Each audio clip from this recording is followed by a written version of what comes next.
අයිබෝන් පුතේ හැමෝටම එතකොට අපි අද දවසේ සාමාන්‍ය දැනීම සාකච්ඡා කරන්නේ. සාමාන්‍ය දැනීම සාකච්ඡා කරනකොට අද අපි යනවා පාසල් සිසුන් සඳහා ලිපි ද්‍රව්‍ය ලබා ගැනීමට රජය විසින් රුපියල් 6000ක මුදලක් ලබා දීම ආරම්භ කළේ කිනම් වසරකදීද?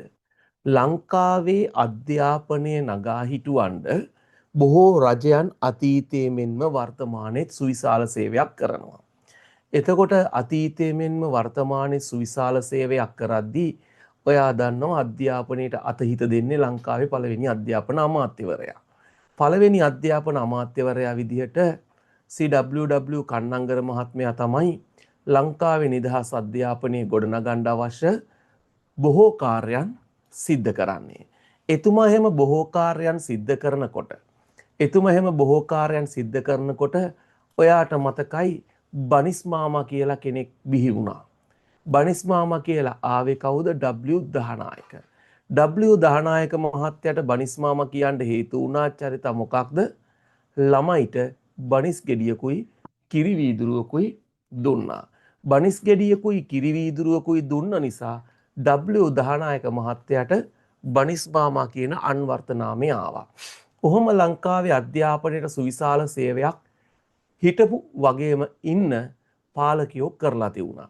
එතකොට අපි දන්නවා අපිට වඩා වැදගත් දෙයක් තමයි නිදහස් අධ්‍යාපනයේ කන්නංගර මහත්තයා හඳුන්වා දුන්නගෙන් පස්සේ ජේ.ආර්. ජයවර්ධන මහත්තයා දෙනවා මොනවද? ළමයිට ඉගෙන ගන්න ඕනේ පෙළ පොත් ටික. ජේ.ආර්. ජයවර්ධන මහත්තයා ළමයිට ඉගෙන ගන්න ඕන පෙළ පොත් ටික හදලා දෙනකොට නොමිලේ නේද? ඔයාට මම කියන්න ඇති කුලියපිටිය නක්කවත්ත තමා ඉස්සරළම පෙළපොත් නොමිලේ බෙදා දුන්නු පාසල විදියට අපි ඉගෙන ගත්තේ. එතකොට ඔයාට මතකයි නොමිලේ පෙළපොත් ජේ.ආර්. මහත්තයා දෙනකොට ශාමලී නොමිලේ නිල ඇඳුම් දෙන්න ගත්තා කවුද? නොමිලේ නිල ඇඳුම් දෙන්න ගත්තා ආර්. ප්‍රේමදාස මහත්මයා. ආර්. ප්‍රේමදාස මහත්තයා නොමිලේ නිල ඇඳුම් දෙනකොට දිගටම දීගෙන ආවේ අපිට නිල ඇඳුම් රෙදි. නිල ඇඳුම් රෙදි දෙනකොට ඇත්තටම මෙහෙම පැත්තක් තියෙනවා. අපි ඕනම දෙයක නිසා හොඳ සහ නරක කියන දෙක දකින්න පුළුවන් වෙන්න ඕන අපිට. නේද? උපාධිධාරීන් විදිහට අපි අන්ධ භක්තියක් තියාගන්න ඕනේ නැහැ දේශපාලනය සම්බන්ධයෙන්. මොනවා වුණත් නිල ඇඳුම් රෙදි දෙනකොට හරි ළමයා ගොඩක් වෙලාවට පාසලෙන් දෙන රෙද්ද අඳින්නේ නැති තරම් දැන්. අඳින ළමයි ඉන්නවා. නොඅඳින ළමයිනුත් ගොඩක් ඉන්නවා. ඒ නිසා සහ ඒ වෙලාවේ තියුණු දේශපාලන වටපිටාවත් එක්ක නිල ඇඳුම් රෙදි වෙනුවට වවුචර් පත් දෙන්න උත්සාහ කරා කවුද? අකිල විරාජ් කාර්යවසම්. ඒ කෞශල්‍ය 2016 ඉඳලා 2016 අකිල මහත්තයා වවුචර් දෙනකොට ගොඩක් චෝදනාවන් රැසක් ආවා. ඒ චෝදනාවන් එක්කම ඔයාට මතකයි 2019 රටේ දේශපාලන පෙරලියක් වුණා. ගෝඨාභය රාජපක්ෂ මහත්තයා ආපහු ජනාධිපති ධූරයට පත් වෙනවා.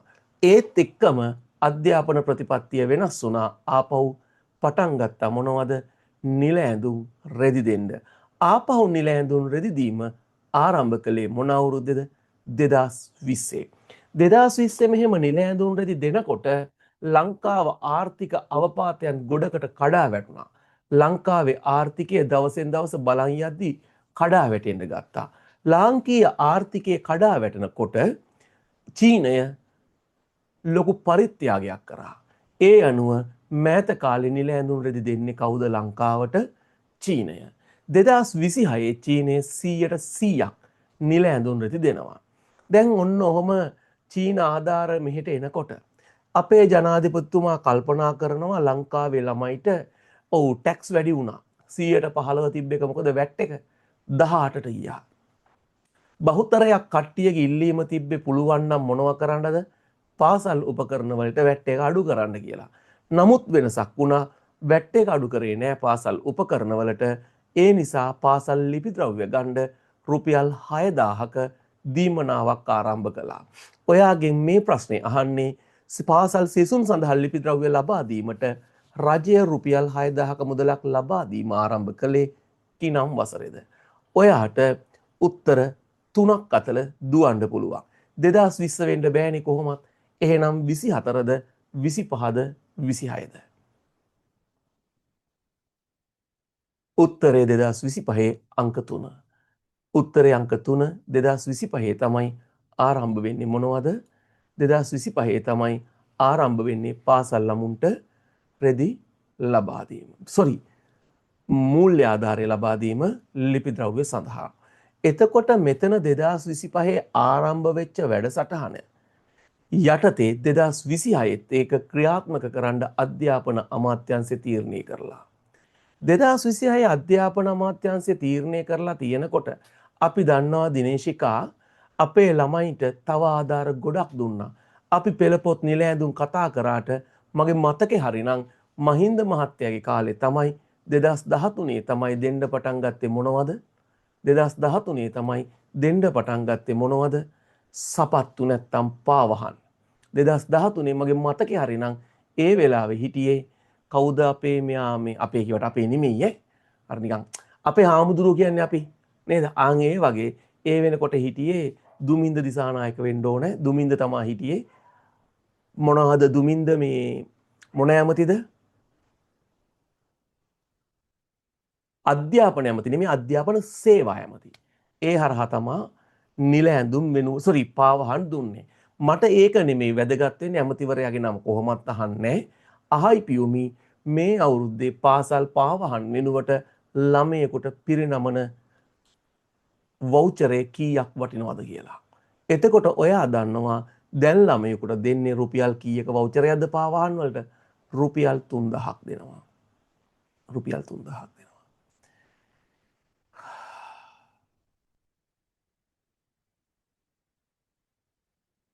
රුපියල් 3000ක් හම්බ වෙනව මොනවටද? පාසල් වවුචර් වලට. අපි එහෙනම් දෙවෙනි ප්‍රශ්නෙට යන්න කලින් දෙවෙනි ප්‍රශ්නෙට නෑ අපි දෙවෙනි ප්‍රශ්නෙට යමුකෝ. පළවෙනි එකට ඇති නේද කිව්ව ජානකි. දෙවෙනි එකට ගියහම ශ්‍රී ලංකාවේ අධ්‍යාපන ප්‍රතිසංස්කරණ වල ඓතිහාසික සන්ධිස්ථානයක් නොවන්නේ. ඔයාට මතකයි ලංකාවේ අධ්‍යාපන සන්ධිස්ථාන ගොඩක් තියෙනවා. අපි ඉස්සරලා කතා කරපු කන්නංගර මහත්තයා ලංකාවේ අධ්‍යාපන අමාත්‍ය ධූරයට පත් වෙනවා නැත්තම් මෙහෙමයි ඇත්තම කාරණේ. ඩොනමෝර් කොමිසම ලංකාවට අලුත් ව්‍යවස්ථාවක් හඳුන්වා දුන්නා. මේ ඩොනමෝර් ව්‍යවස්ථාව යටතේ ලංකාව නැත්තම් ලංකාවේ කාරක සභා 10කට බෙදනවා. අපිට අදාළ නැහැ මුදල් ලේකම් නීති ලේකම් රාජ්‍ය ලේකම් මේ තුන් දෙනා අපිට අදාළ නැහැ. එයාලගේ කට්ටිය හැබැයි 7ක් දෙනවා. කාටද? අපිට ලාංකිකයන්ට 7ක් දෙනවා. රාජ්‍ය මන්ත්‍රණ සභාවේ മന്ത്രിවරු බෙදනවා කොහොමද? කොටස් 7කට. කොටස් 7කට බෙදලා අන්න දුන්නා කුෂිකර්ම කාරක සභාව. කාටද? ඩී.එස්. සේනනායකට. ආන් ඒ වගේ විධායක කාරක සභාව වලින් අපේ පෙරපිනකට ලංකාවේ උපදින ළමයාගේ පෙරපිනකට හම්බුණා මොකක්ද? අධ්‍යාපන විධායක කාරක සභාව. කාටද? CWW කන්නංගර මහත්තයාට. කන්නංගර මහත්තයාට මෙන්න මේක හම්බ වෙච්ච නිසා අධ්‍යාපනයේ සුවිශාලම වෙහෙය එයා කරා නිදහස් අධ්‍යාපනය ස්ථාපිත කරා. එයා 1945 ලංකාවට නිදහස් අධ්‍යාපන පනත ගෙනාවා. 1945 නිදහස් පනත ගෙනාවගෙන් පස්සේ තමයි මේ ඔයයි මමයි ඉගෙන ගන්න නිදහස් අධ්‍යාපනය ලංකාවට ලැබුණේ. අපි ගියාම දෙවැනි උත්තරේ 1972 තියෙනවානේ. 72 මොකක්ද විශේෂේ? ඔයා දන්නවා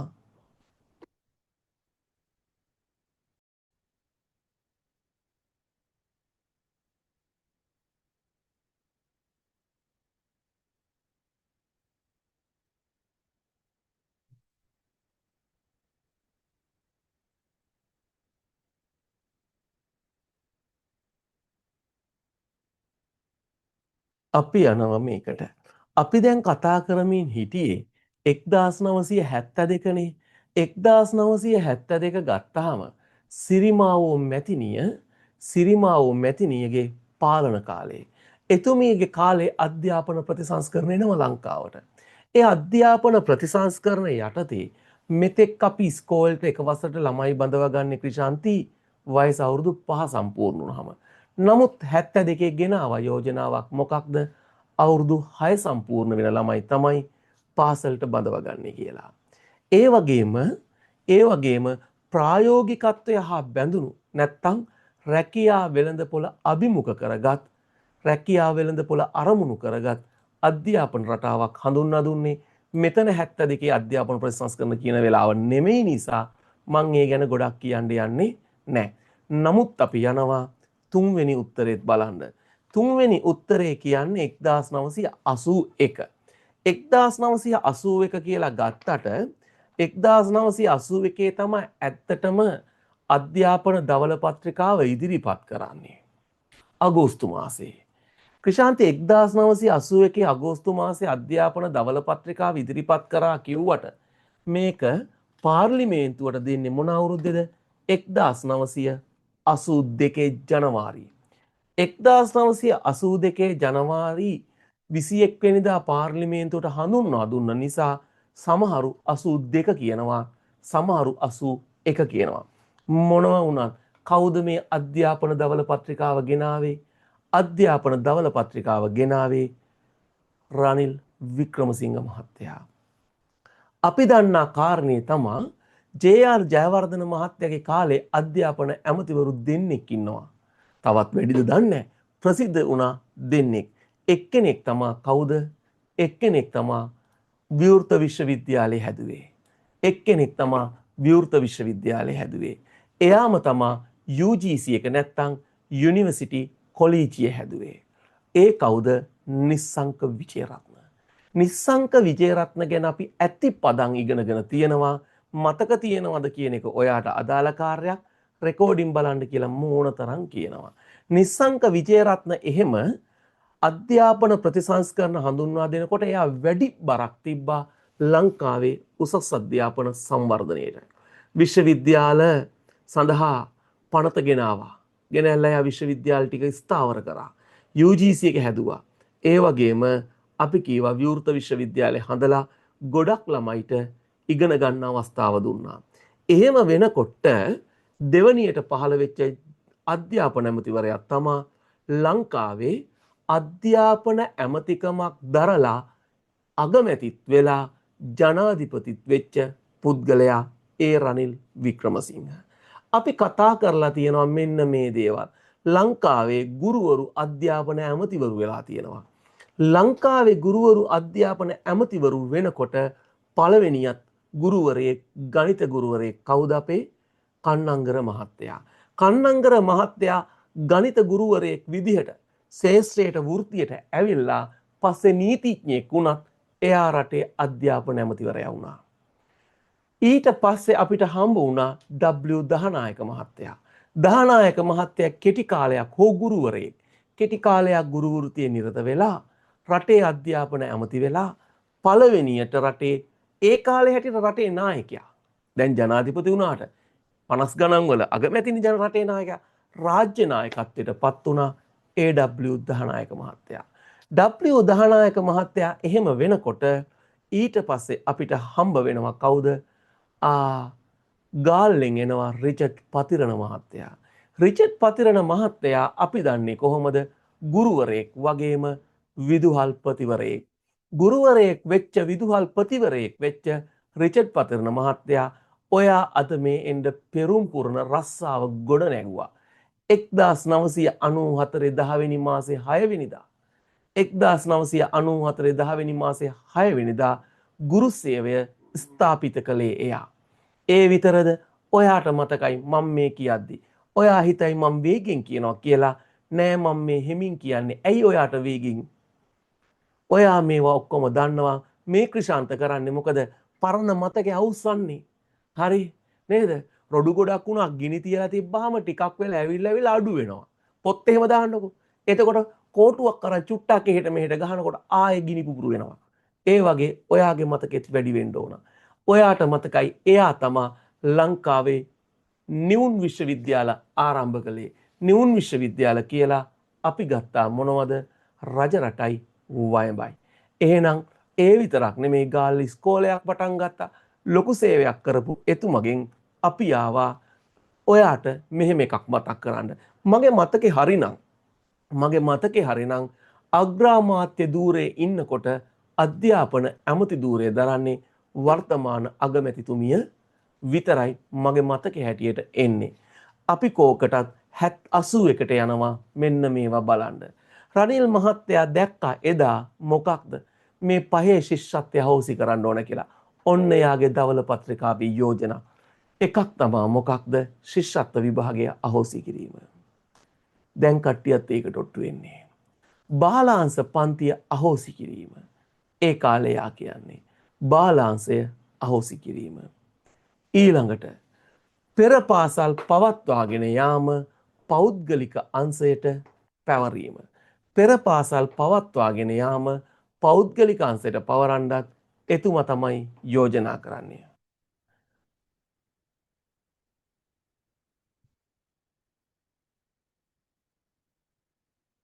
මෙයා හඳුන්වා දෙන්න උත්සාහ කරා 8 ශ්‍රේණියෙන් විභාගයක්. 8 ශ්‍රේණිය. ඒ 8 වසරේ තියෙන විභාගයේ පාස් වෙන අයට විතරයි සාමාන්‍ය පෙළ විභාගෙ ලියන්න පුළුවන්.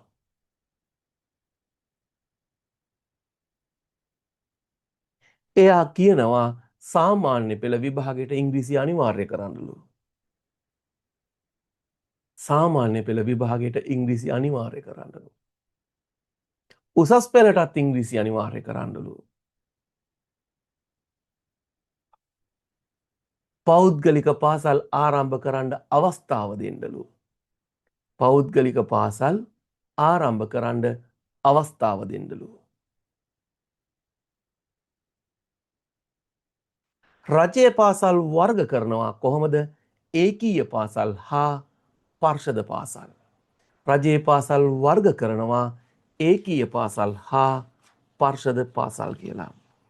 එහෙනම් ඒ අවස්ථා තුනම හරි ලංකාවේ අධ්‍යාපන ප්‍රතිසංස්කරණ වල ඓතිහාසික සන්ධිස්ථානයක් මෙතන 2023 වෙන්න තියුණා.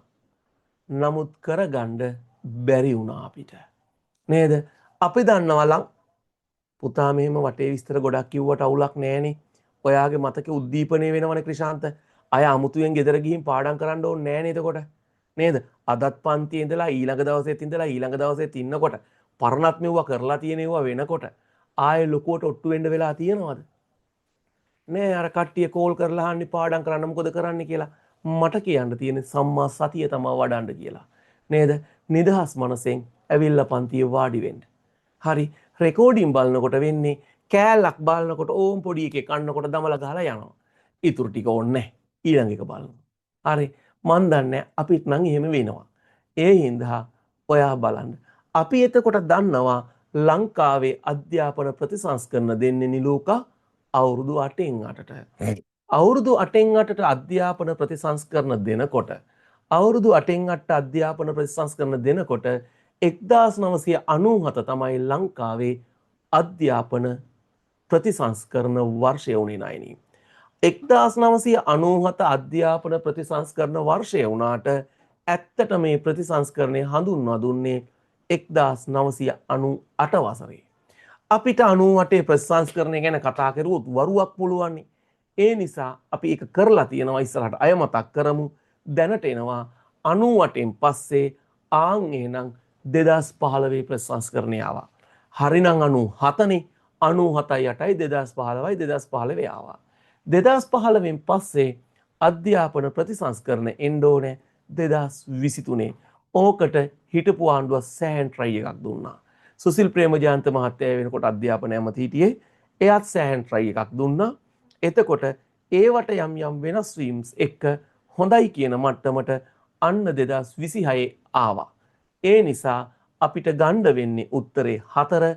එහෙනම් අධ්‍යාපන ප්‍රතිසංස්කරණය උනේ නව අධ්‍යාපන ප්‍රතිසංස්කරණය වෙන්නේ 2026 කියලා තමයි උත්තරයට එන්නේ. ඒ නිසා උත්තරේ අංක 3. අපි යනකොට කුසලා ඊළඟ ප්‍රශ්නෙට ඔයාගෙන් අහනවා මම උත්තරේ කියලා වටේ විස්තර වලට යන්න. හොඳද? එතකොට වට මගේ ඇරෙන්නේ නැහැ. උත්තරේ කියලා වටේ විස්තර වලට යනකොට 3 වෙනි ප්‍රශ්නේ. ප්‍රාථමික අධ්‍යාපනයේ නිපුණතා පාදක ප්‍රවේශය හඳුන්වා දෙනු ලැබුවේ කවර වසරක සිදු කරන ලද අධ්‍යාපන ප්‍රතිසංස්කරණයෙන්ද? 1998 ප්‍රතිසංස්කරණයෙන්. 1998 ප්‍රතිසංස්කරණයෙන් ප්‍රාථමික ශ්‍රේණිවලට නිපුණතා පාදක ප්‍රවේශය දුන්නා වගේම 98 ප්‍රතිසංස්කරණයෙන් තමයි 98 ප්‍රතිසංස්කරණයෙන් තමයි මොකක්ද සෙල්ලම් මිදුල කියන සංකල්පය පාසල් වලට හඳුන්වා දුන්නේ.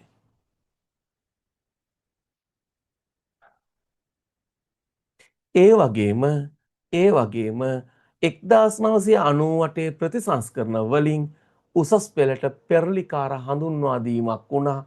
කවුරු ප්‍රතිසංස්කරණය කරත් අවංකවම අපි නම් ශාමලි වඳින්න ඕනේ යාට. ඇයි ඒ? උසස් පෙළට සබ්ජෙක්ට් 4 තිබ්බ එක 3ක් කරේ එයා. ඒ හින්දා අපේ ඔළුවෙන් ලොකු බරක් පැත්තකට තිබ්බා. ඒ හින්දා අපි ඒකට ගරු කරන්න ඕන නේද? ඕකේ ප්‍රතිඵල අපි වින්ද නිසා. එහෙනම් උසස් පෙළ මොකද කරේ? අන්න විෂයන් 3ක් කරා.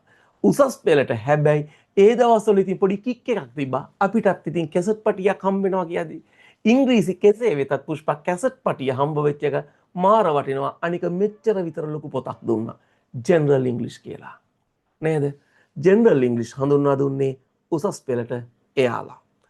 පොදු පරීක්ෂණය කියලා ඉතින් ඉස්කෝලේ පීරියඩ් එකක් තිබ්බා. අපි ගමේ නිසා වෙන්න ඇති උගන්වන්න ගුරුවරයෙක් හිටියේ නෑ. අපිට වෙන සර්ලා ඇවිල්ලා ඒකත් ඉගැන්නුවා. හරිද? එහෙනම් මෙන්න මේ උසස් පෙළ පොදු පරීක්ෂණය කියන එක හඳුන්වා දුන්නේ කවුද? ඒත් 1998 ප්‍රතිසංස්කරණේ. ඒ විතරක් නෙමෙයි. අපි අතර සුහදතාවයේ ගොඩක් වර්ධනය වුණා. මොනවා නිසාද? ව්‍යාපෘති නිසා. නේද? ව්‍යාපෘති නිසා. එතනදී ව්‍යාපෘති දෙකක් ඒ කාලේ ක්‍රියාත්මකයි. එකක් කණ්ඩායම් ව්‍යාපෘතිය, අනිත් එක මොකක්ද? අනිත් එක කේවල ව්‍යාපෘතිය. කණ්ඩායම් ව්‍යාපෘතියට පන්තියේ ළමයි සමහර වෙලාවට එකට ගන්න ඇති, දෙකට තුනට කඩලා ගන්න ඇති. කොහොමත් පාසලට වටිනා සේවයක් ඉෂ්ට වුණා. අනිත් පැත්තෙන් තමන් විසින් කේවල ව්‍යාපෘතියක් කරන්න ඕන කියලා යෝජනා වුණා. කේවල ව්‍යාපෘතිය දිගු කාලීනව අසාර්ථක වීම නිසා වෙන්න ඇති වර්තමානයේ කේවල ව්‍යාපෘතිය අයින් කරලා තියෙනවා. එහෙනම් අපි ගියා උත්තරේ අංක 398. අතනදි චුට්ටක් මං අතින් චූටි වෙනසක් වුණා. 1998න් පස්සේ මම 2015 කතා කරා, 2007 කතා කරේ නැද්ද මන්දා?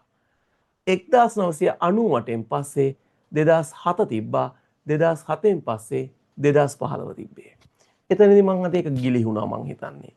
1998න් පස්සේ 2007 තිබ්බා, 2007න් පස්සේ තමයි 2015 ආවා. 2015න් තමයි මාතර විජේ 2023 ආවේ.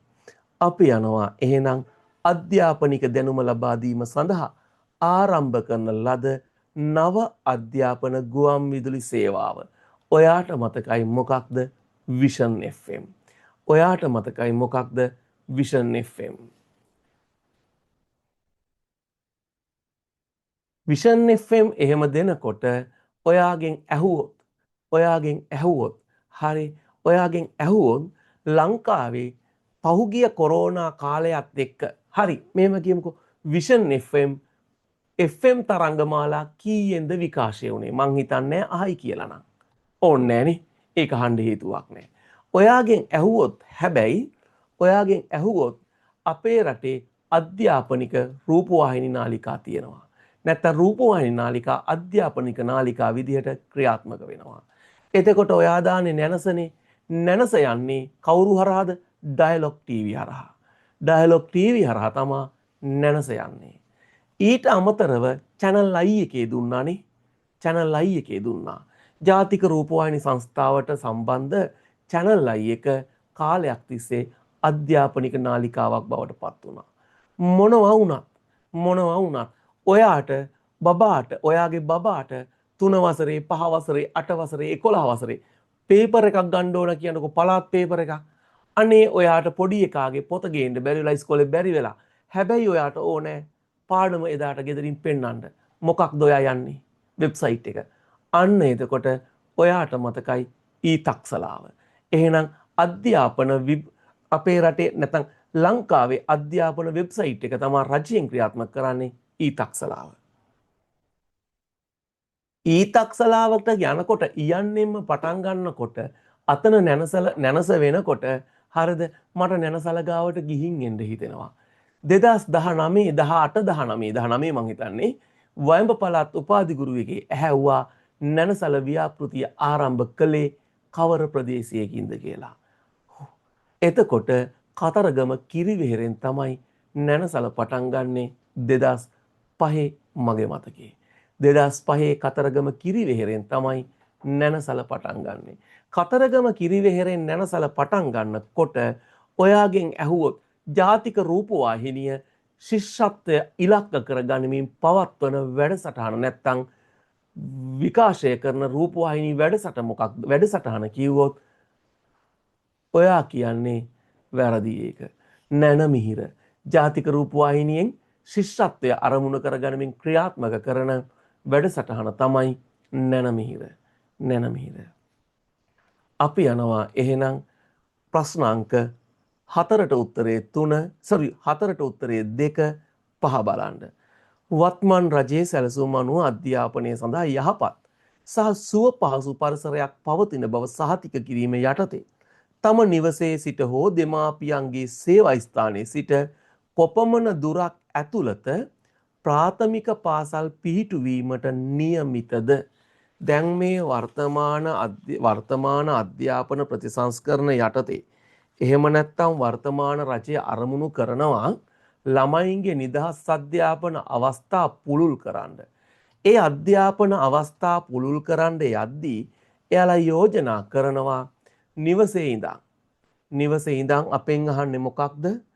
අපෙන් අහන්නේ අධ්‍යාපනය සඳහා යහපත් හා සුව පහසු පරිසරයක් පවතින බව සහතික කිරීම යටතේ නිවසේ සිට හෝ දෙමාපිය සේවය ස්ථානයේ සිට කොපමණ දුරක් ඇතුළත ප්‍රාථමික පාසල්. ප්‍රාථමික පාසල් නම් එයාලා බලාපොරොත්තු වෙනවා කිලෝමීටර් 3ක් ඇතුළත ස්ථාපනය කරන්න. කිලෝමීටර් කීයක් ඇතුළතද?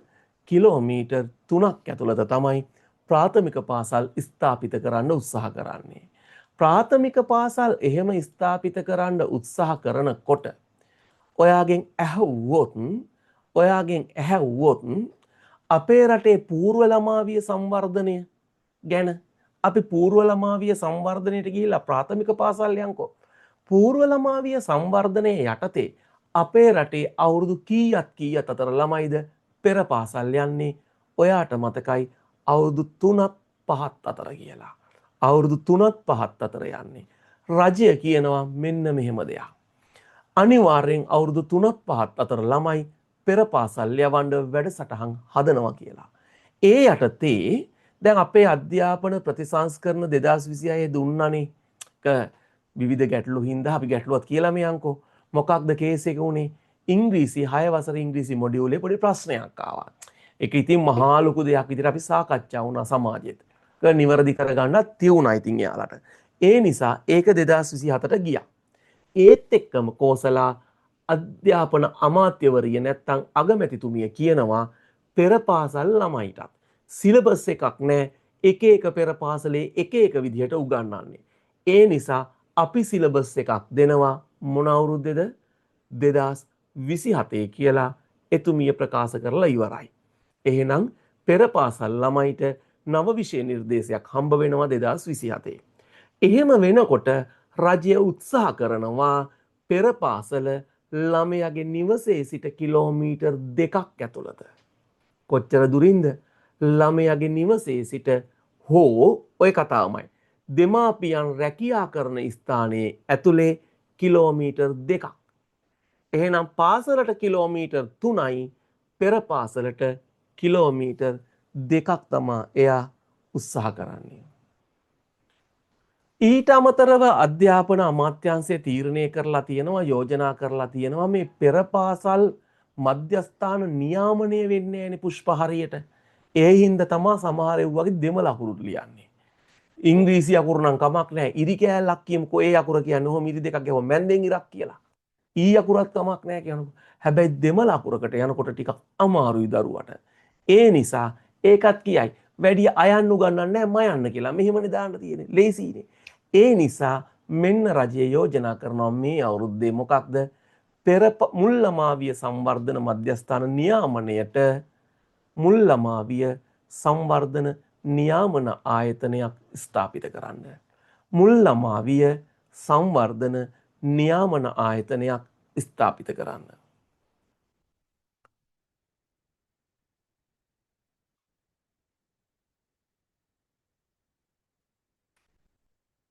අපි යනවා එහෙනම් ඔයාගෙන් කීවෙනි ප්‍රශ්නෙන්ද? අපි යනවා ඔයාගේ 5 වෙනි ප්‍රශ්නෙට උත්තරේ එහෙනම් කීයද ආවේ? අංක 3. 6 වෙනියා බලලා එන්න. 6 වෙනියට යනකොට පුතේ 6 වෙනි ප්‍රශ්නෙට ගියහම අපිට කියන්නේ මොකක්ද බලන්න. නව අධ්‍යාපන ප්‍රතිසංස්කරණ යටතේ නිපුණතා තක්සේරු ක්‍රියාවලියේ කොටසක් ලෙස වෘත්තීය උනන්දුව පිළිබඳ ජාතික මට්ටමේ පර්යේෂණයක් පැවැත්වීමට පර්යේෂණයක් නෙමෙයි ඒතර පරීක්ෂණයක් කියලා හැදෙන්න ඕනේ. ජාතික මට්ටමේ පරීක්ෂණයක් පැවැත්වීමට නියමිත වන්නේ. එයාලා කියනවා අපි මේ අධ්‍යාපන ප්‍රතිසංස්කරණය හඳුන්වා දීලා මෙහෙම ඉස්සරහට යනකොට ළමයි ඉගෙන ගන්නවනේ මොඩියුල හරහානේ යන්නේ. එතකොට මොඩියුල හරහා යනකොට අපි ළමයිට විභාගයක් තියමුලු. කීයෙන්ද? අන්න 9 වසරෙන්. උත්තරේ එන්නේ 9 ශ්‍රේණියෙන් තමයි මේක තියන්නේ. උත්තරේ එන්නේ කීයද? 9 ශ්‍රේණියෙන් තමයි මේක තියන්නේ. අපි යනවා එහෙනම් ඊළඟ කොටස බලන්න. ඊළඟට කියනවා ආචාර ධර්මීය ප්‍රතිපත්ති වැඩි දියුණු කිරීමට වඩා පිරිසිදු භෞතික පරිසරයක් සහ රට පුරා සදාචාරාත්මක කැපවීමක් සඳහා ආමන්ත්‍රණය කිරීම අරමුණු කරගත්. දැන් ඔයා ඕක යටින් ඉරක් ගහ ගන්න ඕන රුමේ. ගොඩ කාලෙකින් දැක්කේ. කොයිද හිටියේ මෙච්චර කාලෙ? මෙතන යටින් ඉරක් ගහන්න ඕනේ. ආචාර ධර්මීය ප්‍රතිපත්ති වැඩි දියුණු කිරීමට කිරීමට වඩා පිරිසිදු භෞතික පරිසරයක් සහ රට පුරා සදාචාරාත්මක කැපවීමක් ආමන්ත්‍රණය කිරීම අරමුණ මොකේද එහෙනම්? ක්ලීන් ශ්‍රී ලංකා ව්‍යාපෘතියේ අරමුණක් ඔන්න. අරමුණු කරගත් ක්ලීන් ශ්‍රී ලංකා ව්‍යාපෘතියේ ප්‍රධාන කුළුණක් නොවන්නේ. දැන් මේ ක්ලීන් ශ්‍රී ලංකා ව්‍යාපෘතියේ ප්‍රධාන කුළුණු තියෙනවනේ. එකක් තමා සමාජීය ලියන්න දෙයක් නෑ. හරි. අනික තමා පාරිසරික ඒකත් හරි. අනික තමා ආචාර ධර්මීය. එහෙනම් නොගැලපෙන්නේ උත්තරේ එයාලා බලන්නේ මොනවද? දේශපාලන. එහෙනම් ඔයා හිතයි ඉතින් ක්ලීන් ශ්‍රී ලංකා අධ්‍යාපනයේට නෑනේ. නෑ අධ්‍යාපන අමාත්‍යාංශයෙන් නිකුත් කරන පොත්පත් ආශ්‍රිතව තමයි ඔය තොරතුරු අපි දෙන්නේ ඔයාට. මෙහෙම සමහරු කෝල් කරලා අහනවා සර් ක්‍රීඩා උගන්වන්නේ කවද්ද කියලා. ක්‍රීඩා නෑ ඔයාලට. නේද? ඉතින් එයාලා ඉගෙනගෙන එල්ලේ කණ්ඩායමක ක්‍රීඩකයෝ කී දෙනයිද කියලා. ඒක හොඳයි ඉගෙන ගන්න ග්‍රාම සේවක ලියන්න. ඒක හොඳයි තරංගි අපිත් උගන්වනවා මොකටද ඕන? විදුහල්පතියකට. ඒ සාමාන්‍ය දැනීම. මේකේ එන්නේ අධ්‍යාපනයේ. අනිකේ ඌවහන් නෑ දරුවෝ මතක තියාගන්න ලේසි වුණාට ඒව නෙමෙයි දැන් ගොඩක් ඇඩ්වාන්ස් විභාග. අපි යනවා එහෙනම් ඊළඟ ප්‍රශ්නේ මෙරට අධ්‍යාපන ශාස්ත්‍රයට පොදු වූ දුර්වලතාවයක් නොවන්නේ. දැන් අධ්‍යාපන අමාත්‍යාංශය දකිනවා අපේ රටේ අධ්‍යාපනයේට ආවේනික වූ ගැටලු තියෙනවලු. අපේ අධ්‍යාපන අමාත්‍යාංශය කියනවා අපේ රටේ අධ්‍යාපනයේට ආවේනික ගැටලු තියෙනවලු. ඒ ගැටලු වලින් අපෙන් අහනවා එකක් නොවන්නේ අපි යන් ගැටලු ටික පස්සේ කතා කරමු. මෙරට අධ්‍යාපන ක්‍රියාවලිය ගුණවත් පුරවැසියෙකු බිහි කිරීමට අසමත්ව තිබීම ගැටලුවක්ද නැද්ද? සමහර වෛද්‍යවරු ඉන්නවා මුදලට නෑ එහෙම කියන්න හොඳ නෑ. සමහර ප්‍රමුඛ පෙළේ රැකියා කරන ඉන්නවා තමන්ගේ වෘත්තීය ගරුත්වය රැකගන්නේ. නේද? එක්ක දේශපාලන පක්ෂයකට මැදි වෙලා වැඩ. එහෙම හොඳ නෑ. එහෙනම් ගුණවත් යහපත් පුරවැසියෙක් අපේ අධ්‍යාපනයෙන් බිහි වෙන්නේ නැති එක් නම් ලොකු ගැටලුවක්. ඊළඟ බිහි වෙන අයත් ඉන්නවා හරි. පාසල් පද්ධතිය තුල භෞතික හා මානව සම්පත් බෙදී යාමේ විෂමතා නැද්ද? සමහර ඉස්කෝලවල කොහමද ස්විමින් පූල් එකයි ග්‍රවුන්ඩ් එකයි නේද ටෙනිස් නම් ටෙනිස් හැම පැත්තම තියෙනවා ක්‍රීඩා. අනේ ගමේ ඉස්කෝලේට ග්‍රවුන්ඩ් එක කපා ගන්න තනකොළ කපා ගන්න සල්ලි හොයා ගන්නත් අමාරුයි. එහෙනම් ඔන්න භෞතික සම්පත් බෙදී යාමේ විෂමතා තියෙනවා. ඒ වගේම මානව සම්පත් මොකක්ද? ගුරුවරු බෙදී යාමේ විෂමතා තියෙනවා. ඒ නිසා ඒකත් ඇත්ත. හැබැයි මේක බොරු.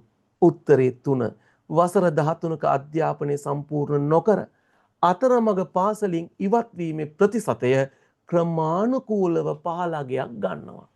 දැන් පහුගිය කාලේ ගත්තහම අපේ ළමයි ගොඩක් 13 වසරක් නෑ කියන්නේ කෙලින්ම O level fail නම් එළියනේ. ඒ වුණාට 13 වසරක අඛණ්ඩ අධ්‍යාපන ව්‍යාපෘතිය යටතේ දැන් ළමයි ගොඩක් පාසල් වල රැඳෙනවා. ඒ නිසා උත්තරේ අංක 3. මොනවද අපේ රටට ආවේනික තව අධ්‍යාපන දුර්වලතා? පාසල් ළමුන් අතරමඟ පාසල් හැර යාම. නැත්නම් ළමුන් අතරමඟ පාසල් හැර යාම.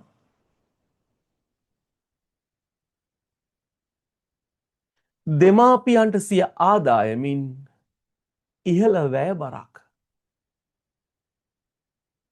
දෙමාපියන්ට සිය ආදායමින් ඉහළ වැය බරක්. දරුවන්ගේ අධ්‍යාපනයට දැරීමට සිදුවීම.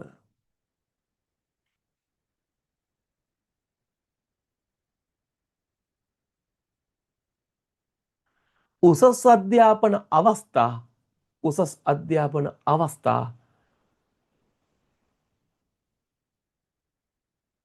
සීමිත පිරිසකට පමණක් හිමිවීම. ඒ කියන්නේ කැම්පස් යන්න කැමති, ඉගෙන ගන්න කැමති, නමුත් කැම්පස් එකට ගන්න ටිකයිනේ. ඔන්න ඔය වගේ තව එකක් ලියමු අපි. මොකක්ද? වෙළඳ පොළාභිමුඛ අධ්‍යාපනයක් ක්‍රියාත්මක නොවීම. අපේ රටේ අධ්‍යාපනයේ වෙළඳ පොළට ලං වෙනවා මදි ටිකක් තාමත් නේද?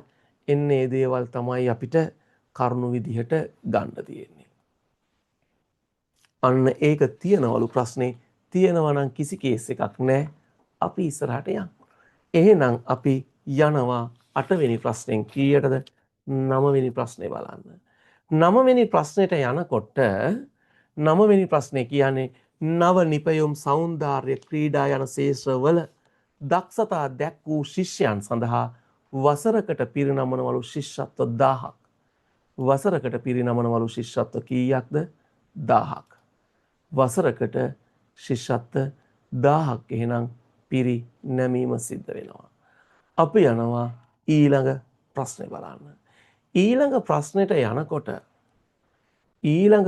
යනකොට අපින් අහනවා රාගම වෛද්‍ය විද්‍යාලයේ කවර විශ්වවිද්‍යාලයකට අනුබද්ධව ක්‍රියාත්මක වන්නේද? රාගම විශ්වවිද්‍යාලය අනුබද්ධ වෙන්නේ කොහෙටද? කැලණිය විශ්වවිද්‍යාලයට. කැලණිය විශ්වවිද්‍යාලය 10ට උත්තරය 2. විශ්වවිද්‍යාල ගැන කියන්නම් කීවහම ඔයාට නිකන් අපෝ එපා කියලා කියන්න හිතෙනවා ඇති. ඒ තරමට අපි විශ්වවිද්‍යාල ගැන ඉගෙන ගත්තා. ඒ වුණත් විභාගෙට යනකල් ඔව්වා කොච්චර මතක් කරත් වැඩි වෙන්නේ නැහැ කියලා මම හිතනවා. ඒ නිසා මෙන්න ඔයාට චූටි වෙලාවක් එතනින් ගන්නවා. ලංකාවේ විශ්වවිද්‍යාල පද්ධතිය ආරම්භ වෙන්නේ 1921. ඒ යුනිවර්සිටි කොලීජිය ආරම්භ වීමත් එක්ක. යුනිවර්සිටි කොලීජිය ආරම්භ වෙනවත් එක්ක ලංකාවේ විශ්වවිද්‍යාල පද්ධතියේ ආරම්භයක් සිද්ධ වුණාට පේරාදෙණිය විශ්වවිද්‍යාලය ආරම්භ වෙන්නේ 1942. හැබැයි පේරාදෙණිය නෙමෙයි. මොකද්ද නම? ලංකා විශ්වවිද්‍යාලය. ලංකා විශ්වවිද්‍යාලය මාත් එක්කම ඔයා කියෙව්වනම් ඔයාගේ මතකේ තව වැඩි වෙයි. හරිද? අය අපි තියා දැන් මේව පාඩම් කරෙව්වද? තරංගි මේව පාඩම් කරෙව්වේ නැහැ. මෙහෙම කියලා තමයි අපිටත් මේවා පත්තියම් වෙන්නේ. ඔයත් අපිත් එක්ක ලියන්න දෙයක් නැහැ. කලින් හිටපු ඔක්කොම මේව දන්නවා. මතක් කරන්නේ ආපහු ඔයාගේ මතකේ වැඩි වෙන්න. එහෙනම් 1942 පේරාදෙණිය ඔය තියෙන තැන පටන් ගත්තේ ලංකා විශ්වවිද්‍යාලය.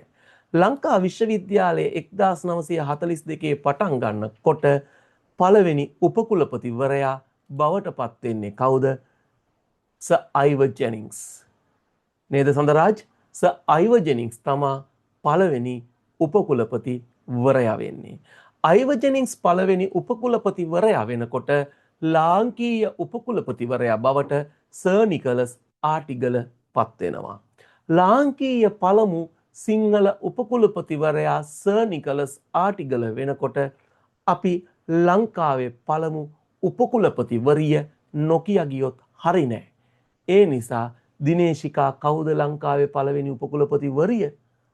අන්න ඔයාට මතකයි විමලාද සිල්වා. විමලාද සිල්වා ලංකාවේ පළවෙනි උපකුලපති ඉවරිය වෙනකොට අපිට මතකයි ලංකාවේ විශ්වවිද්‍යාල මට්ටමට පත් වෙනවා විද්‍යෝදය හා විද්‍යාලංකාර පිරිවෙන්. විද්‍යෝදය විද්‍යාලංකාර පිරිවෙන් වලට ගියහම මේවා අතීතයේ පිරිවෙන්නේ. එහෙනම් මේ පිරිවෙන් විශ්වවිද්‍යාල තත්ත්වයට පත් වෙන්නේ 1959 ජනවාරි 1 වෙනිදා. ඒ විද්‍යෝදය විශ්වවිද්‍යාලය විද්‍යාලංකාර විශ්වවිද්‍යාලය කියලා. විද්‍යෝදය විශ්වවිද්‍යාලය විද්‍යාලංකාර විශ්වවිද්‍යාලය කියලා. ඔයාගෙන් කෙනෙක් ඇහුවොත් හා කියන්න පනත මොකක්ද කියලා. අනි පනත නම් ඉගෙනුවේ නෑ තව කියන්න වෙනවා. ඒ නිසා අපි විද්‍යෝදය විද්‍යාලංකාර විශ්වවිද්‍යාල වෙච්ච පනත ලියමු 1957 අංක 45 දරන. 1957 අංක 45 දරන විද්‍යෝදය විද්‍යාලංකාර විශ්වවිද්‍යාල පනත. 1957 අංක 45 දරන විද්‍යෝදය විද්‍යාලංකාර විශ්වවිද්‍යාල පනත. විද්‍යෝදය විද්‍යාලංකාර විශ්වවිද්‍යාල පනත තමයි 1957 අංක 45. පාඩන්නේ ඒ අනුව 59 ජනවාරි 1 ඉඳන් තමයි විශ්වවිද්‍යාල මට්ටමට පත් වෙන්නේ. එතකොට මේවා විශ්වවිද්‍යාල මට්ටමට පත් වෙනකොට මම කැලණිය කියලා වෙනම කියන්න ගියේ නැහැ. දෙකම එකට අල්ලාගත්තේ. දෙකම එකට අල්ලාගෙන කැලණිය ජයවර්ධනපුර කියලා විශ්වවිද්‍යාල ගොඩ නැවෙන්නේ මොන පනතෙන්ද? ඔයාට මතක තියෙන්න ඕන. 1978 අංක 16 දරන විශ්වවිද්‍යාල පනත. 1978 අංක 16 දරන විශ්වවිද්‍යාල පනත. එහෙනම් 78 අංක 16 දරන විශ්වවිද්‍යාල පනතෙන් තමයි කැලණිය විශ්වවිද්‍යාලය හා ශ්‍රී ජයවර්ධනපුර විශ්වවිද්‍යාලය කියලා විශ්වවිද්‍යාල දෙක බිහි වෙන්නේ. මං ඔතෙන්ට මැන්දෙන් පැනලා දෙයක් අහලා යන්න. නැත්තම් හරි නෑනේ ඔයාගේ හිතට. ඔයාගෙන් අහනවා අපි QS වර්ගීකරණය. මොකද ලබන මාසේ ඔයාට ටයිම්ස් විශ්වවිද්‍යාල වර්ගීකරණය උගන්වන්නේ. හරිද? ඒ හින්දා දැන් ටයිම්ස් එක කියන්නේ ඇයි පැටලෙනවා. දැනට ඔයාගේ මං අහන්නේ QS විශ්වවිද්‍යාල වර්ගීකරණය අනුව ලංකාවේ අංක 1 විශ්වවිද්‍යාලයේ කොළඹ අංක 1 කොළඹ උගන්ලා තියෙන 10 පාරක්වත්. අංක 1 කොළඹ අංක 2 පේරාදෙණිය අංක 3 කවුද? ජයවර්ධනපුර. හරි නේද? අපි යනවා පාඩමට. මෙන්න පුතේ අහනවා 11 වෙනි ප්‍රශ්නේ. ශ්‍රී ලංකා විවෘත විශ්වවිද්‍යාලය ආරම්භ කිරීමට ආධාර සපයන ලද රට. ඔයා තමා දන්නේ. මන් නෑ දන්නේ. කියන්න බලන්න කෝකද රට? ශ්‍රී ලංකා විවෘත විශ්වවිද්‍යාලයට ආධාර දුන්නේ අංක 3 ස්වීඩනය. very good. හොඳටම හොඳයි.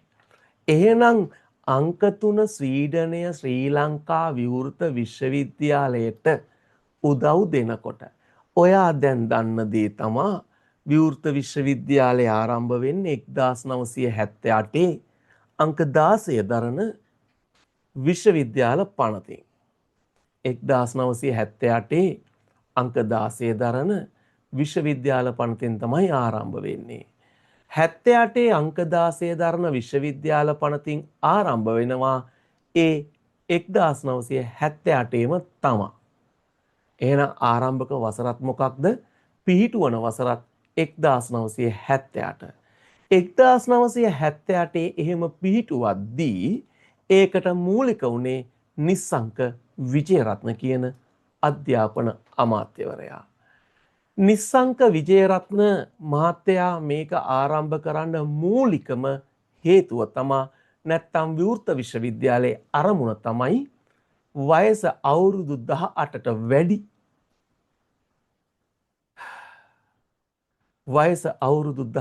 වැඩි අවශ්‍ය මූලික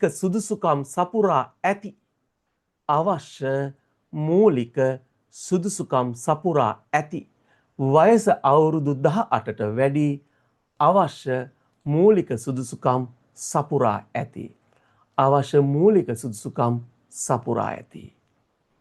පුද්ගලයින්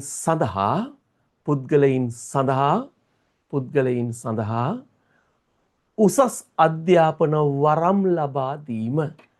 උසස් අධ්‍යාපන වරම් ලබා දීම. මෙතනත් ඇති උපාධිගත්තු අය. එහෙනම් ඕක තමා විවෘත විශ්වවිද්‍යාලයේ අරමුණ.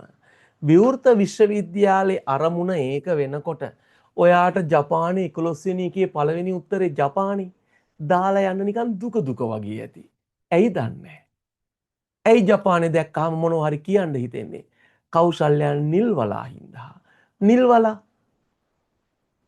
මොකක්ද? විද්‍යාපීඨය. ලංකාවේ විද්‍යාපීඨ ආරම්භ කරන්නේ රනිල් වික්‍රමසිංහ මහත්තයා. ඒ දිනුෂ්කා රනිල් වික්‍රමසිංහ මහත්තයා විද්‍යාපීඨ ආරම්භ කරන්නේ ඒ වෙනකොට ක්‍රියාත්මක ගුරු විද්‍යාල එකතු කරලා. විද්‍යාපීඨ ආරම්භ කරනකොට ගුරු විද්‍යාල එකතු කරලා ඒ 1985 එහෙම වුණාට එයා වෙනම ගොඩනැගිල්ලක් හදලා විවෘත කරන්නේ නිල්වලා අධ්‍යාපන විද්‍යාපීඨය. නිල්වලා අධ්‍යාපන විද්‍යාපීඨයට ගයිනි උදව් කරා කවුද? අන්න ජපානය. එක තමා කොලියාපිටියේ නාරංගල්ලට උදව් කළේ. එතනින් බිහි වෙන්නේ මොන ගුරුවරුද? තාක්ෂණ ගුරුවරු. එහෙනම් තාක්ෂණික ගුරුවරු බිහි කිරීම තමයි මෙන්න මේකේ අරමුණ. අපි යනවා එහෙනම් ඊළඟ එකට. ඊළඟ එකට යන්න ඉස්සරින් මේකක් කියලා යන්නම්. දැන් මේ ආණ්ඩුවේ බලාපොරොත්තුවක් තියෙනවා සුසිල් ප්‍රේමජාත මහත්තයා තමයි එළියට දැම්මේ. ඉස්කෝලවල ඉන්න ගුරුවරු ඔක්කොම උපාධි කරන්න ඕනලු. උපාධිධාරීන් කරන්න ඕනලු. අධ්‍යාපනය පිළිබඳ. ඒ හින්දා එයාලා යෝජනා කරනවා ලංකාවේ අධ්‍යාපන විද්‍යාපීඨ එකතු කරලා විශ්වවිද්‍යාලයක් හදන්න. ලංකාවේ අධ්‍යාපන විද්‍යාපීඨ එකතු කරලා මොකක් හදන්නේ? විශ්වවිද්‍යාලයක්. අන්න ඒකට කියනවා ජාතික අධ්‍යාපන විශ්වවිද්‍යාලය. ජාතික අධ්‍යාපන විශ්වවිද්‍යාලය. ජාතික අධ්‍යාපන විශ්වවිද්‍යාලයට යන ළමෙක් අවුරුදු කීයක් ඉගෙන ගන්න ඕනද? අන්න අවුරුදු 4ක්. කොච්චරයිද? අවුරුදු 4ක් ඉගෙන ගන්න. අපි යනවා ඊළඟ ප්‍රශ්නේ බලන්න. ප්‍රාසාංගික කලා උපාධිය පිරිනැමීමේ බලය හිමි මෙරට එකම විශ්වවිද්‍යාලය සෞන්දර්ය කලා විශ්වවිද්‍යාලය. සෞන්දර්ය කලා විශ්වවිද්‍යාලය. සෞන්දර්ය කලා විශ්වවිද්‍යාලයට තමා ඔන්න ඔය වරම හිමි වෙලා තියෙන්නේ. එතකොට සෞන්දර්ය කලා විශ්වවිද්‍යාලය ගැන අපි ලොකුවට එහෙනම් කතා නොකර දැක්මවත් ලියමුද? නැත්තම් හිතට නිකන් දුකයිනේ සඳරාජ්. ලියන්න දැක්ම.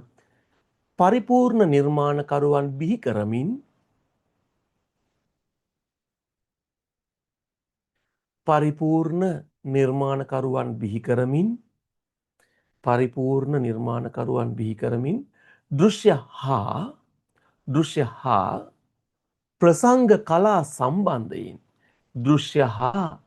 ප්‍රසංග කලා සම්බන්ධයෙන්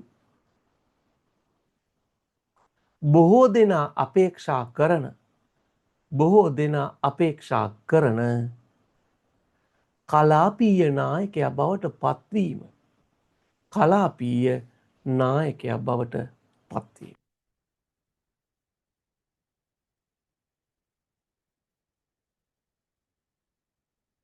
අපි යනවා එහෙනම් 13 වෙනි ප්‍රශ්නේ බලන්න.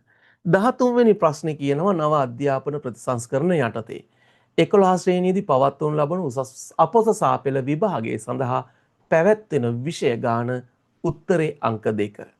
අංක විෂයන් 7යි. අපි පුතේ ටිකක් රිවර්ස් එකක් ගහලා යමු.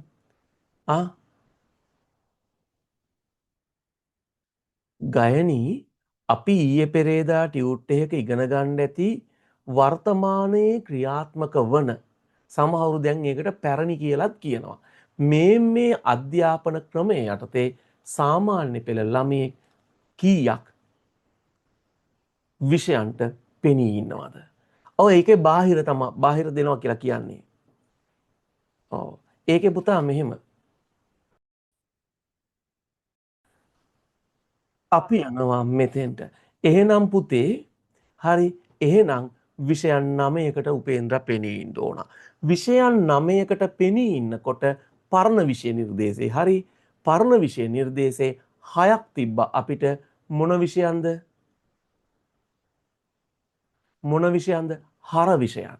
හර විෂයන් 6ක් තියෙනකොට හර විෂයන් 6ක් තියෙනකොට අපිට තිබ්බා කාණ්ඩ විෂයන් කීයක්ද? 3ක්. අපි ඒවා සාකච්ඡා කරලා තියෙන්නේ තවත් ඉස්සරහට අපි හෙමින් කතා කරමු. එහෙනම් අපි එනවා වර්තමාන අධ්‍යාපන ප්‍රතිසංස්කරණ වලට. වත්මන් අධ්‍යාපන ප්‍රතිසංස්කරණ යටතේ 10 11 ශ්‍රේණියේ දරුවෙක් ඉගෙන ගන්න ඕනේ. 10 11 ශ්‍රේණියේ දරුවෙක් ඉගෙන ගන්න ඕනේ. නැත්නම් විභාගෙට 11 ශ්‍රේණියේ ළමයෙක් විභාගෙට ලියන්න ඕනේ ප්‍රධානව විෂයන් 7කට. ඒ 7කට එයා මූණ දෙනකොට අපි දන්නවා අනිවාර්ය විෂයන් 5ක් තමයි තියෙන්නේ ළමයාට. අනිවාර්ය විෂයන් කීයද තියෙන්නේ? 5ක් තමයි තියෙන්නේ. අනිවාර්ය විෂයන් 5 ඔයාට මතකයි. අපි කරලා තියෙන්නේ ප්‍රභාෂී. එකක් තමයි මව් භාෂාව හා සාහිත්‍ය. ඒක සිංහලද ලියන්න බෑ සිංහල භාෂාව හා සාහිත්‍ය කියලා. මව් භාෂාව හා සාහිත්‍ය. සිංහල ළමයට සිංහල වෙනකොට දෙමළ ළමයට දෙමළ වෙනවා. ඒ හින්දා මව් භාෂාව හා සාහිත්‍ය. අනිත් එක ඉංග්‍රීසි භාෂාව. අනිත් එක ඉංග්‍රීසි භාෂාව. එතන ඉංග්‍රීසි භාෂාව වෙනකොට තුන්වෙනි එක ගණිතය. ගණිතය.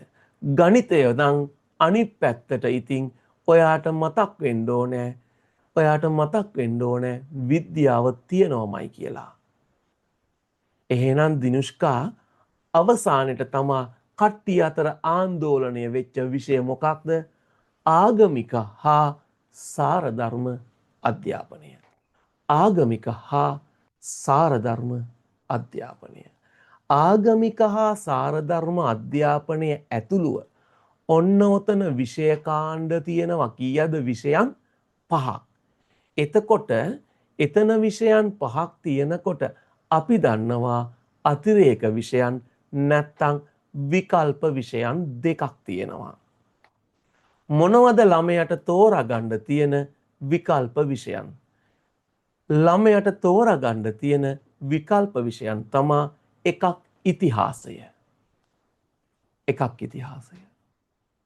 භූගෝල විද්‍යාව. භූගෝල විද්‍යාව. ඉතිහාසය භූගෝල විද්‍යාව. ජනප්‍රියයි ගොඩක් අය කරනවා අනිල් පුරවැසි පාස් වෙන්න ලේසි කියලා. පුරවැසි අධ්‍යාපනය. තව තියෙනවා මොනවද? සෞඛ්‍ය හා ශාරීරික අධ්‍යාපනය. සෞඛ්‍ය හා ශාරීරික අධ්‍යාපනය. ඔන්න ඔය විෂයන් තව ගොඩක් තියෙනවා. එතන තියෙනවා ඔක්කොම විෂය කාණ්ඩ 12ක්. හරිද? 12ක් තියෙනවා. ඉතින් ඒකෙන් කැමති දෙකක් තෝරාගන්න දරුවට පුළුවන්. හරි. එතකොට අපි යනවා එහෙනම් ඊළඟ ප්‍රශ්නෙට. ඊළඟ ප්‍රශ්නෙට ගියාම ඔයාට කියන්නේ නව අධ්‍යාපන ප්‍රතිසංස්කරණ යටතේ 2030 වසරේ කිනම් ශ්‍රේණියක් සඳහා නව අධ්‍යාපන ප්‍රතිසංස්කරණ හඳුන්වා දීමට නියමිතද කියලා. එතනදී නම් මෙහෙම වුණා. නේද? අපේ දැන් ගොඩක් වෙලාවට ප්ලෑන් එහා මෙහා වෙලානේ. හරිද? ප්ලෑන් ටික එහා මෙහා වෙලා තියෙන්නේ. එහෙම නැත්තම් බලාපොරොත්තු උනේ 12 ශ්‍රේණිය ළමයින්ට මේ වෙනකොට 2030 ඉඳලා හඳුන්වා දෙන්න. නේද? 11 වසර විභාගෙ ලියලා අලුතෙන් 12ට එනකොට 12 ශ්‍රේණිය ළමයිට තමයි නව විෂය නිර්දේශය 2030 හඳුන්වා දෙන්න උත්සාහ කරේ. අපි එහෙනම් ඊළඟ ප්‍රශ්න. අපි ගත්තාම පුතේ 14ට උත්තරේ 4 කියලා ගන්නකොට ඔයා හරි මේ ටික ලියා ගන්න 2026 දාන්න ඉස්සරහින් ලියා ගන්න සම්පූර්ණ එක දෙන්න නෝට් එක 2026 එක 6 ශ්‍රේණිය වෙනස් වෙච්ච එක වෙනයි නමුත් අමාත්‍යංශේ ටාගට් කරලා තිබ්බේ ඕක 1/6 2026 2027 කාටද එහෙනම් 2/7 අර ළමයි උඩට යනවා හරිද ඒ ළමයි උඩට යනවා 2/7 28 අන්න 3/8 ඒ ළමයි උඩට යනවනේ 3/8ට යනකොට 28 10 ළමයිටත් දෙනවා 28 කාටද 10 ළමයිටත් දෙනවා. දැන් ඔන්න 29ට එනවා. 29 4 සහ 9 ශ්‍රේණිවලට. අර ළමයි උඩට යනවනේ 4 සහ 9 ශ්‍රේණිවලට. ඔයා ඔතන තරුවක් දාලා ලියනවා. මොකක්ද? ජාතික තක්සේරු කරන වැඩසටහන ක්‍රියාත්මක කරන්නේ අවුරුද්දේ. ඇයි අපි ඉස්සරලා කතා කරා මතකද විභාගයක් තියෙනවා කියලා 9 වසරේ. එහෙනම් ජාතික තක්සේරු කරන වැඩසටහන තියෙනවා. ජාතික තක්සේරු කරන වැඩසටහන 9 වසරේ. දැන් 2028 10ට දුන්නානේ සඳරාජ් 2028 10ට දුන්නා නම් 2029 කාට දෙන්න ඕනද? අන්න 11 වසරේ ළමයිට හඳුන්වා දෙනවා. 2029 තරුවක් දාලා ඔයා අයෙත් ලියනවා. තරුවක් දාලා ඔයා අයෙත් ලියනවා. මොකක්ද? අපොස සාපෙළ විභාගය පැවැත්වීම. කොහොමද? නව විෂය මාලාව යටතේ සාමාන්‍ය පෙළ පැවැත්වීම. එහෙනම් දැන් ඔයාට සක්සු දක්ෂේ පැහැදිලි. 19 2029 තමයි 11 වසරේ නව සිලබස් එක යටතේ උස සාමාන්‍ය පෙළ තියෙන්නේ. අන්න 2030 ලියාගත්තා යටින්. 2030 මොකද කරන්නේ? මන් දැන් දුන්න උත්තරේ 12 ශ්‍රේණියට නව විෂය ක්‍රියාත්මක වෙනවා. නව විෂය මාලා ක්‍රියාත්මක වෙනවා කාටද? 2030 12 ශ්‍රේණියට. 2031 13 ශ්‍රේණියටත් ඔන්න ඕක ක්‍රියාත්මක වෙනවා. 2031 13 ශ්‍රේණියටත් එහෙනම් නව විෂය මාලා යටතේ පළවෙනි වතාවට උසස් පෙළ විභාගේ 2026 හඳුන්වා දුන් නව නිශ්චය නිර්දේශය යටතේ පළමු වරට උසස් පෙළ විභාගය පැවැත්වීමට නියමිත වන්නේ නෙමෙයි, නියමිත ඌයේ වෙන්න වෙනවා. වන්නේ වෙන්න බෑනේ. අවුරුද්ද මේක පස්සට ගියාද නැද්ද දැන්? 6 වසර 26 නැත්තම් ඕක 7 වසර 8 වසර. ඒව අපි වෙන වෙලාවක කතා කරමු. මේ වෙලාවේ ඕකයි නෝට් එකට ඕන. ඇයි? දැනට රජයේ ප්ලෑන් එක තියුනේ මේක. නේද? ඒ නිසා ඕක තමයි අපිට ලියා ගන්න ඕන. එහෙනම් අපි යනවා පාසල් සිසු වියන් සඳහා සනීපාරක්ෂක තුවාල ලබා දීමට කටයුතු කරන්නේ කවර ශ්‍රේණියක සිටද? ඕක ගෙනාවේ නම් යෝජනාව වෙන පුද්ගලයෙක් ක්‍රියාත්මක කරේ වෙන පුද්ගලයෙක්. අපිට අදාළ නැහැ. අපිට අදාළ නැහැ. එහෙනම් අපි දන්නවා 6 ශ්‍රේණියෙන් උඩ ළමයිට තමයි මෙන්න මේ දේවල් හම්බ වෙන්නේ. නේද? එහෙනම් මේවා හම්බ වෙන්නේ සනීප ආරක්ෂක තුවා හම්බ වෙන්නේ 6 ශ්‍රේණියෙන් ඉහළ ළමයිට. මේකේ වටිනාකම 1440යි. ඒක කොටස් දෙකක් යටතේ අදියර දෙකකින් දෙන්නේ 722ක්. ඕහෝ 722ක් දුන්නේ නෑනේ අපේ. දැන් ඔය ඩී වල ඉන්නකොට ඕමුඩ යනවා. 722ක් දුන්නේ නෑනේ. එකක් නේ එකපාරනේ දුන්නේ. ඔව් එකපාරට දුන්නේ වවුචර් කෑලි දෙකම එකට. නේද? පළවෙනි පාර ඇවිල්ලා ඒ අදාළ සමාගම් වලින් දීලා ගියා. ඊට පස්සේ ඇවිල්ලා අයෙත් ගියා. එතකොට මේ සනීපාරක්ෂක තුවා දෙන්න ලියාපදිංචි ආයතන 4ක් තමයි ක්‍රියාත්මක වුණේ. ලියාපදිංචි ආයතන 4ක් තමයි ක්‍රියාත්මක වුණේ. පස්සේ ඒක ඉතින් රජ්‍ය වැඩි කරාද දන්නේ. නමුත් එයාලගේ චක්‍රලේඛ අනුව 4කට තමයි මේ අවස්ථාව දුන්නේ. එතකොට අපි දන්නවා මේ වෙනකොට රජයේ පාසල් පෝෂණ වැඩසටහන ක්‍රියාත්මකයි. මං හිතන්නේ ඉස්සරහ ප්‍රශ්නයක ඇති තියුණත් කමක් නැහැ. ඕක මතක් වෙච්ච එකේ අපි කරගෙන යමු. මොකක්ද මේ පාසල් පෝෂණ වැඩසටහනේ නම? පාසල් ආහාර වැඩසටහන. පාසල් පෝෂණ වැඩසටහන කීවට පාසල් ආහාර වැඩසටහන කියලා තමයි අපි මේක ගන්නෙ.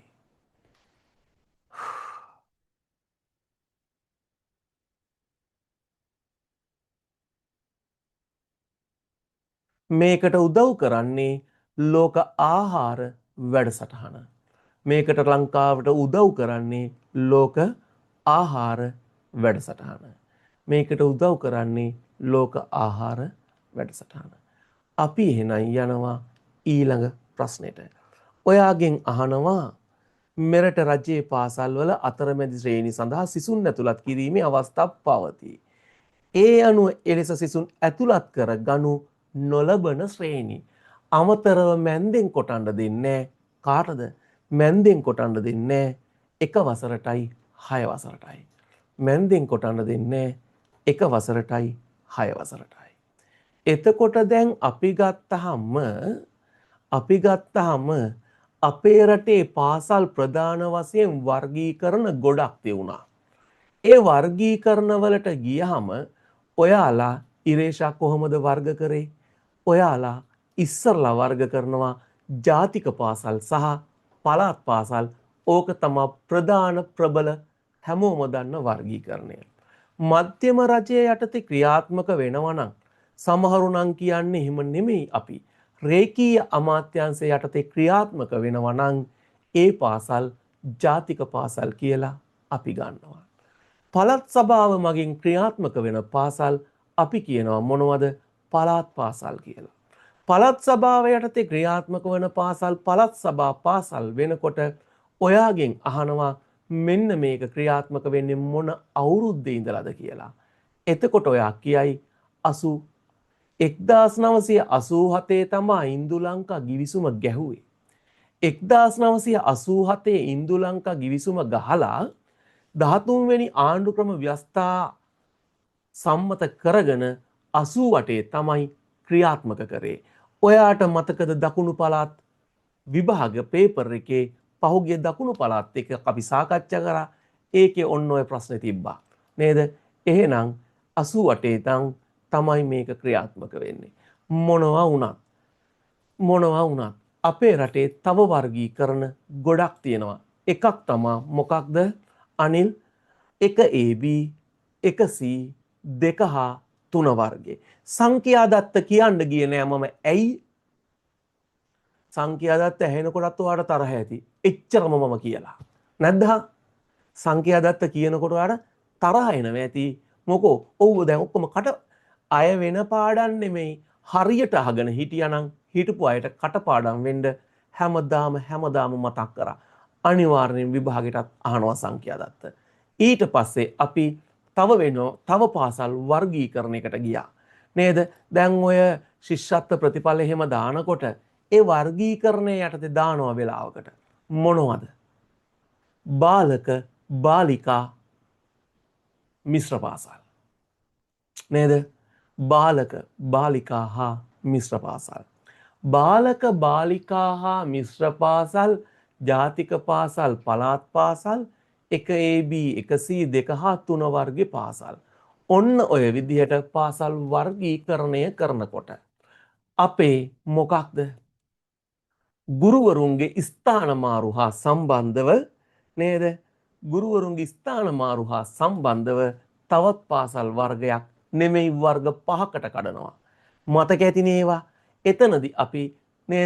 එතනදී අපි ගොඩක් සාකච්ඡා කරා ගුරුවරුන්ගේ ස්ථාන මාරු කිරීම සම්බන්ධව පාසල් වර්ගීකරණය. එතනදී අපි ලොකුවටම කතා කරේ දුෂ්කර හා අති දුෂ්කර. ඒ දුෂ්කර කතා කරේ දුෂ්කර නම් 1500ක් දෙනවා කියන්න ඕන ඉඳා. අති දුෂ්කර නම් කුසල 2500ක් දෙනවා. හැබැයි ඔතන මෙහෙම වුණා. ජනාධිපතිතුමා ඕක වැඩි කෙරුවා රුපියල් කීයකින්ද? 1500කින්. ජනාධිපතිතුමා එහෙම 1500කින් වැඩි කරනකොට තවත් පාසල් වර්ගීකරණයක් තියුණා. ඒ මොකක්ද? සපත්තු දෙන්න. හුදකලා පාසල් කියා අන්න එහෙම වර්ගීකරණයක් තියුණා. හරි. අපි යනවා දැන් ඔය පාඩම උගන්වන්නේ නෑ මම. ඒක මම ඊයේ පෙරේද ඉගෙනෙව්වනේ. එකම දේ නැවත කියාම ඔයාටත් හිතෙනවා අද ගියත් ඕක. හරියට අර මෙගා ටෙලි නාට්‍යයක් බලනකොට මොකෝ වෙන්නේ? අන්න ඒ නිසා ලබන මාසේ සියලු පේපර් වෙනස්. හරි. ඔයාට මම ගිය මාසේ උගන්වද්දී එක මාතෘකාවක් එක දවසට කතා කරා. මතක ඇතිනේ. ගණක, කුලක, අරක, මේක කියා. මේ මාසෙනකොට කොහොමද IQ තිබ්බ චරිත? තර්ක රාමුත් කොටනවා. සංඛ්‍යා රටක් තියෙනවා. බන්ධනක් තියෙනවා.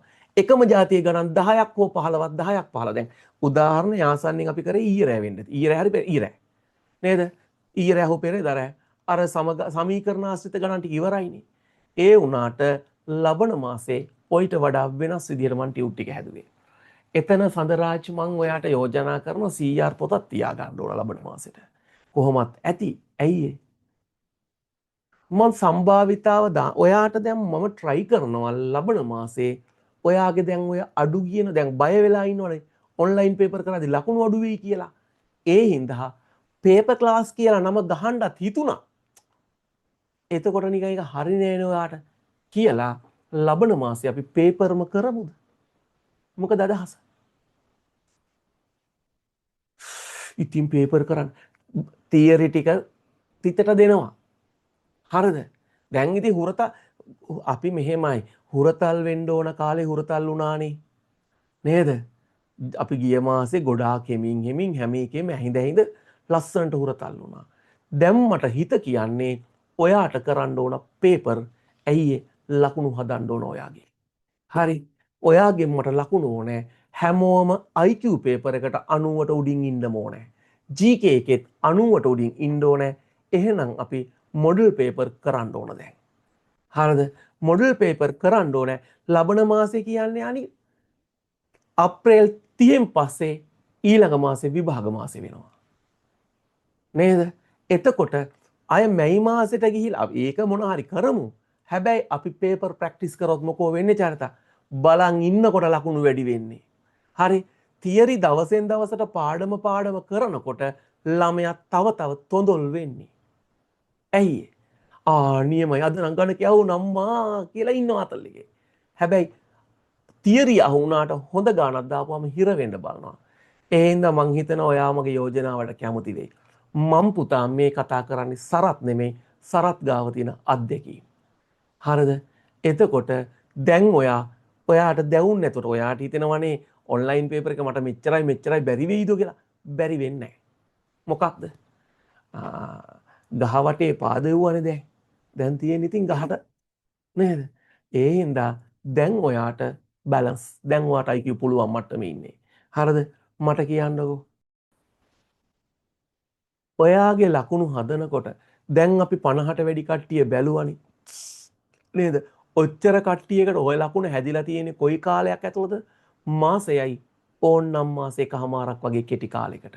මාස එකහමාරක් වගේ කෙටි කාලයකට ඔයා ඒ ලකුණු මට්ටමට ආවනම් ඉතුරු ටික අරන් යන්න මට මහ ගේමක් නැහැ. ඔයාලා හරි. පාස් වෙයි සර් ඒක ෂුවර් රෑන්ක් එකක් තමයි දාන්න ඕන. හරි. ඔයාගේ ටාගට් එකනේ ඔයා රෑන්ක් එකක් දානවා නම් මන් ලැප් එකක් දෙනවා. ඒක වෙනම කතාවක්. අවුලක් නැහැ. හරිද? එතකොට හැබැයි පළවෙනියට දෙවෙනියට ටැබ් එකක් තුන්වෙනියට ෆෝන් එකක්. එතකොට මම කියන්නේ මෙච්චරයි. ඔයා හිටපු මට්ටමෙන් දැන් ඉහළට ඇවිල්ලා නම් මට කියන්න තියෙන්නේ මාත් එක්ක මන් තරම් මහන්සි වෙන්න. ඔයා තරම් මහන්සි වෙන්න කියන්නේ නෑ මම. ඔයා මන් තරම් මහන්සි වුණොත් ඔයාට මේක මහ දෙයක් වෙන්නේ නෑ. හරි. එහෙනම් කරන්න තියෙන්නේ පුළුවන් තරම් මේ ටික දවස් වැඩ කරන්න. දැන් කොහොමත් තව දවස් දෙකෙන් තුනෙන් ටීවී බලන එක නැවැත්තුවොත් හොඳයි. ඇයි? දිනුෂ්කා අපේ ඇඟට අවුරුදු වෙනවා එතකොට. නේද? ඇවිල්ලා කියලා අරකේ දාන කොටයි අවුරුදු කුමාරී ෆොටෝ ටික දාන කොටයි මොකෝ අපිට හොරෙන් අපේ ඇඟට අවුරුදු වැඩියොත් මොකද වෙන්නේ? අවුරුදු වඩින්න ගෙදර පොඩි උන්ගේ අවුරුදු නැති කරන්න ඕනේ නැහැ. ඒ ඔක්කොම ටික කරන්න ඒත් හිත යටින් පේපර් එකට සෙට් වෙන්න. හරිද? ඔයා දැක්කනේ නේද? ඔයා දැක්කනේ මං කැප ගොඩක් පුතේ මහන්සි වෙන්න. හොඳද? ගොඩක්. අපි යන් එහෙනම් ප්‍රශ්නේ බලන්න කීවෙනි එකද?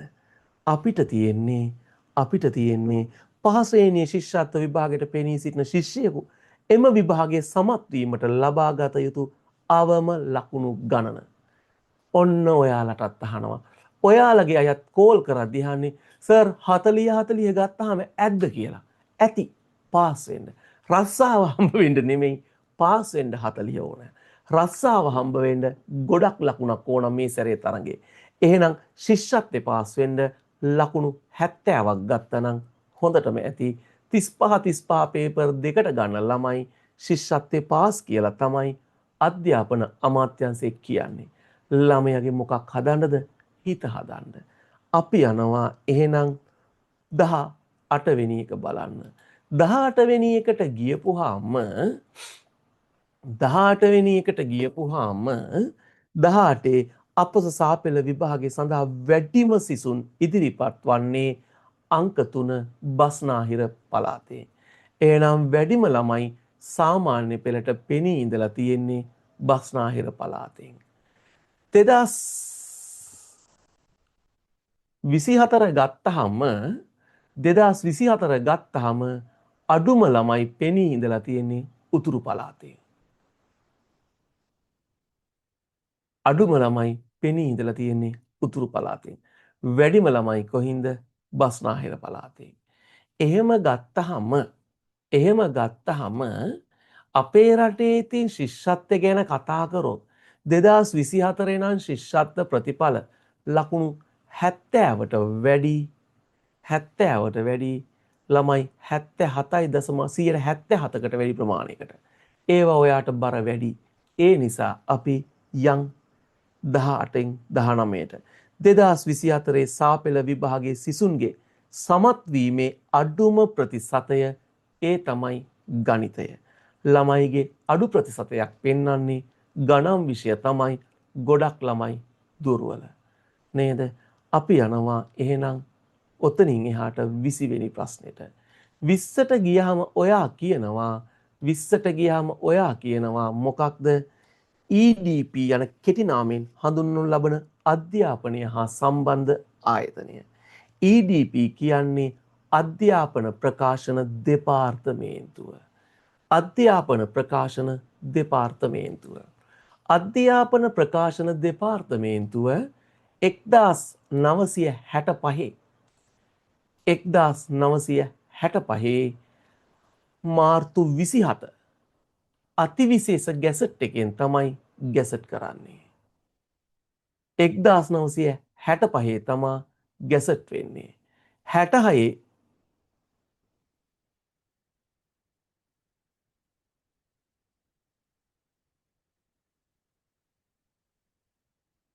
66 තමා ස්ථාපිත වෙන්නේ.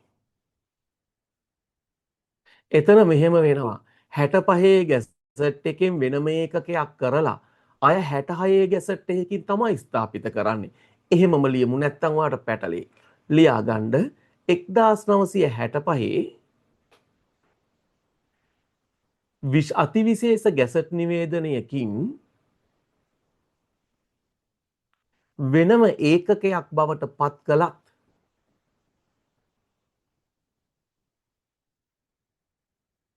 වෙනම ඒකකයක් කළත් 66 1966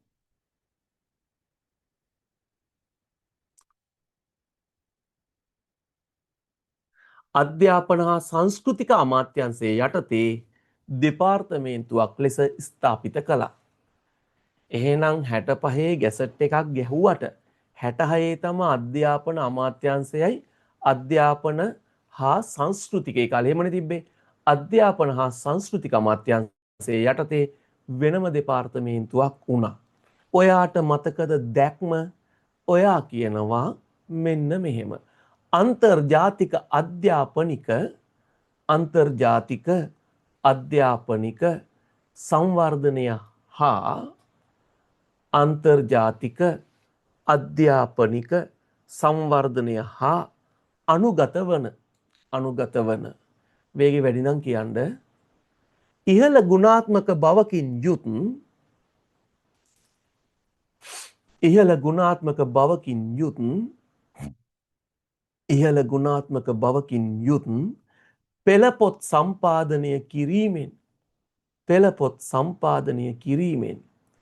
පෙළපොත් සම්පාදනය කිරීමෙන්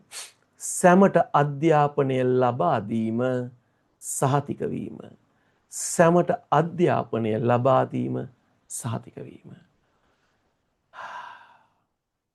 අපිට ඉස්සරහට උට්ටලෝක හම්බ වෙනවා පුතේ. ඕක යටතේ ප්‍රශ්න ගොඩක් ඔයාට හදලා තියෙන නිසා. අපි එහෙනම් ඊළඟ ප්‍රශ්නේ බලන්න. ඊළඟ ප්‍රශ්නෙට ගියහම 21 වෙනි ප්‍රශ්නේ ඔයාගෙන් අහනවා මුල් ළමාවිය සංවර්ධනය පිළිබඳ ජාතික ලේකම් කාර්යාලය විසින් 2007 වසරේ ආරම්භ කරන ලද පෙර පාසල් සහ මුල් ළමාවිය සංවර්ධන මධ්‍යස්ථානවල දරුවන් සඳහා උදෑසන ආහාර වේල ලබා දීමේදී එම මධ්‍යස්ථාන තොරා ගැනීමේ ප්‍රධාන නිර්ණායකය කුමක්ද? මොකක්ද ප්‍රධාන නිර්ණායකය? ප්‍රධාන නිර්ණායකය තමයි අඩුබර සහිත දරුවන් වැඩි ප්‍රතිශතයක් සිටින පාසල් පෙර පාසල් වීම. අඩුබර සහිත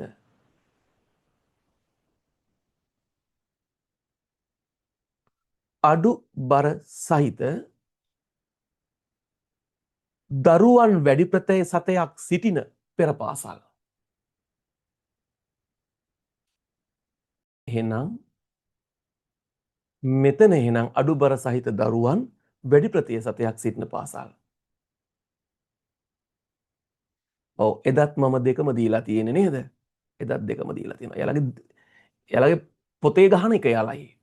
අපි යන් ඊළඟ එක. මෙරට අවුරුදු 18ට අඩු පුරවැසියන් ප්‍රථම වරට ඡන්ද ප්‍රකාශ කළේ අවුරුදු 18ට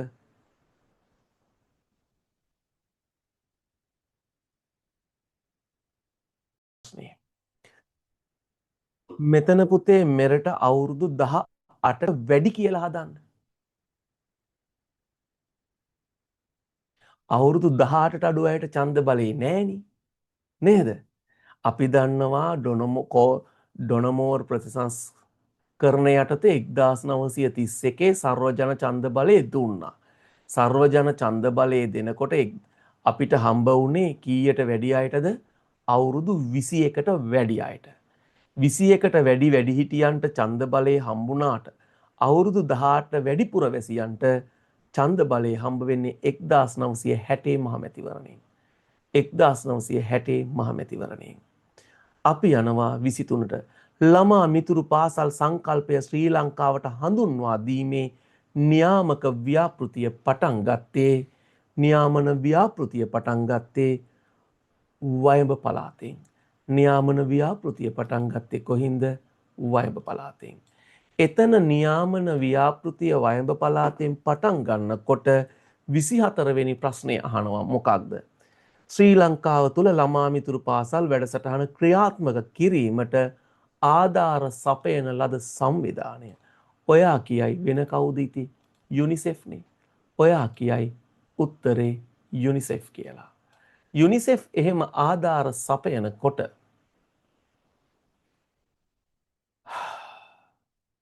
යුනිසෙෆ් එහෙම ආධාර සපයනකොට ළමා අයිතිවාසිකම් ප්‍රඥප්තියට අනුව ළමා අයිතිවාසිකම් ප්‍රධාන කාණ්ඩ 4කට වෙන් කළ හැකිය. එයින් දෙකක් ඉදිරිපත් කරන්න ළමයින්ට තියෙන පළවෙනි එක තමා ජීවත් වීමේ අයිතිය. ළමයට තියෙන පළවෙනි අයිතිය තමා ජීවත් වීමේ අයිතිය. ජීවත් වීමේ අයිතිය. දෙවනියට රැකවරණය ලැබීමේ ඇතිය. රැකවරණයට ඇති අයිතිය. රැකවරණයට ඇති අයිතිය.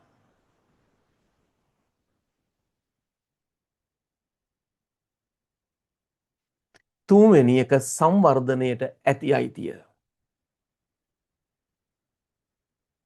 සංවර්ධනයට ඇති අයිතිය. හතරවෙනි එක සහභාගීත්වයට ඇති අයිතිය. සහභාගීත්වයට ඇති අයිතිය. අපි එතන චුට්ටක් නැවතිලා ගියොත් ඔයාගෙන්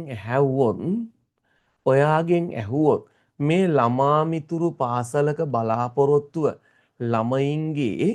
ළමයින්ගේ රැකවරණයනේ නේද? ළමයින්ගේ රැකවරණය තමා ළමා මිතුරු පාසල්වල මූලික අරමුණ. එතකොට අපෙන් අහනවා නම් ළමා මිතුරු පාසල්වල මාන 6ක් යටතේ තමයි ස්ථාපිත කරන්නේ. එයාලා ළමා මිතුරු පාසල් ස්ථාපිත කරද්දී බලනවා ශිෂ්ට මාන 6ක්. ඒ කියන්නේ නිර්ණායක 6ක් තියෙනවා. නැත්තම් මාන විදියට කියනවා නම් මාන 6ක් නැත්තම් නිර්ණායක 6ක් තියෙනවා. එක තමා අයිතිවාසිකම් පාදක වූ සක්‍රීය අන්තර්කරණය.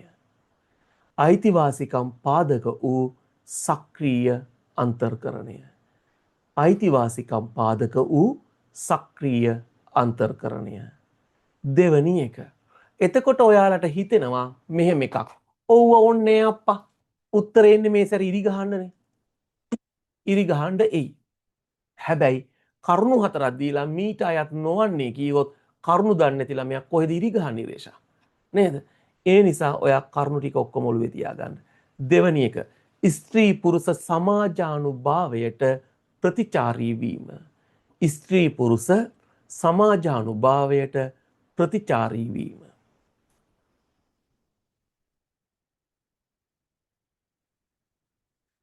ඊළඟ එක ළමයින්ගේ ඉගෙනුම්ඵල සංවර්ධනය කිරීම. ළමයින්ගේ ඉගෙනුම්ඵල සංවර්ධනය කිරීම.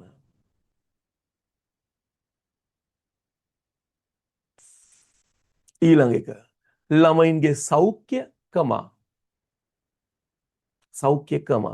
ආරක්ෂාව හා රැකවරණය තහවුරු කිරීම. ළමයින්ගේ සෞඛ්‍යකම ආරක්ෂාව හා රැකවරණය තහවුරු කිරීම.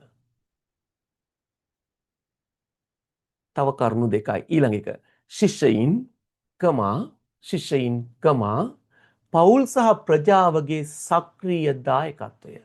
ශිෂ්‍යයින් පවුල් සහ ප්‍රජාවගේ සක්‍රීය දායකත්වය. අවසාන කාරණේ ළමා මිතුරු පද්ධති ප්‍රතිපත්ති. ළමා මිතුරු පද්ධති ප්‍රතිපත්ති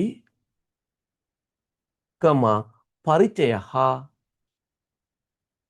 රෙගුලාසි මගින් සහය ලැබීම. ළමා මිතුරු පද්ධති ප්‍රතිපත්ති පරිචය හා රෙගුලාසි මගින් සහය ලැබීම. ඔන්න ඔය ආකෘතියට අනුව තමා ළමා මිතුරු පාසල් ලංකාවේ ක්‍රියාත්මක වෙන්නේ. ඒ යටතේ තමා අපි කතා කරේ ළමයින්ට තියෙන අයිතිවාසිකම්. එතකොට ළමයින්ට ඔය අයිතිවාසිකම් තියෙනකොට අපි ළමා මිතුරු පාසල් ගැන තව දවසක කතා කරනකල් දැන් යනවා මෙතෙන්ට. ළමා අයිතිවාසිකම් උල්ලංඝනය වීමට බලපාන හේතු දෙකක්. හේතු නම් ගොඩයි. පළවෙනි කාරණයක් තමයි දිලිඳුකම. ළමා අයිතිවාසිකම් උල්ලංඝනය වෙන්න හේතුවක් තමා දිලිඳුකම. ඊළඟ කාරණේ ගෘහස්ත ප්‍රචණ්ඩත්වය. ගෘහස්ත ප්‍රචණ්ඩත්වය. ගෘහස්ත ප්‍රචණ්ඩත්වය. ජීවත් වීමට නිවසක් නොවීම. ජීවත් වීමට නිවසක් නොවීම. යුදමය තත්ත්වයන් ලස්සනට ලියන්න පුළුවන් මේ දවස්වල. යුදමය තත්ත්වයන්.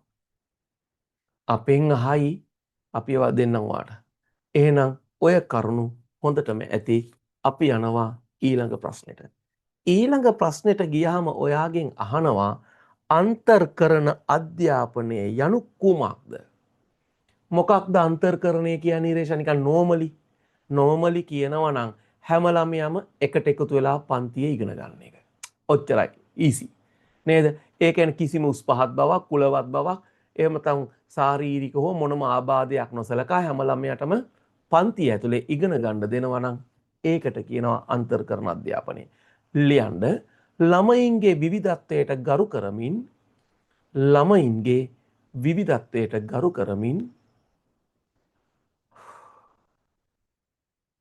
ළමයින්ගේ විවිධත්වයට ගරු කරමින් කමාවක් ළමයින් කිසිදු වෙනසකට භාජනය නොකර ළමයින් කිසිදු වෙනසකට භාජනය නොකර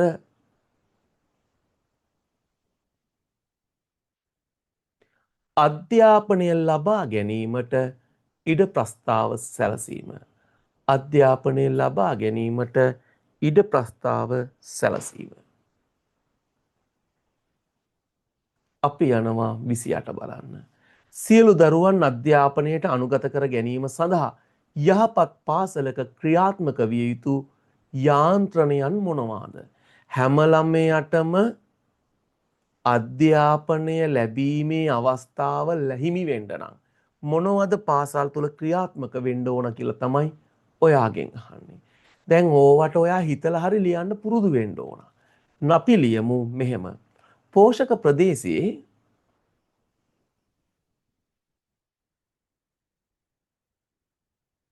පෝෂක ප්‍රදේශයේ පාසල් යන වයසේ පසුවන පෝෂක ප්‍රදේශයේ පාසල් යන වයසේ පසුවන එහෙත් පාසල් නොයන ළමයින් පිළිබඳ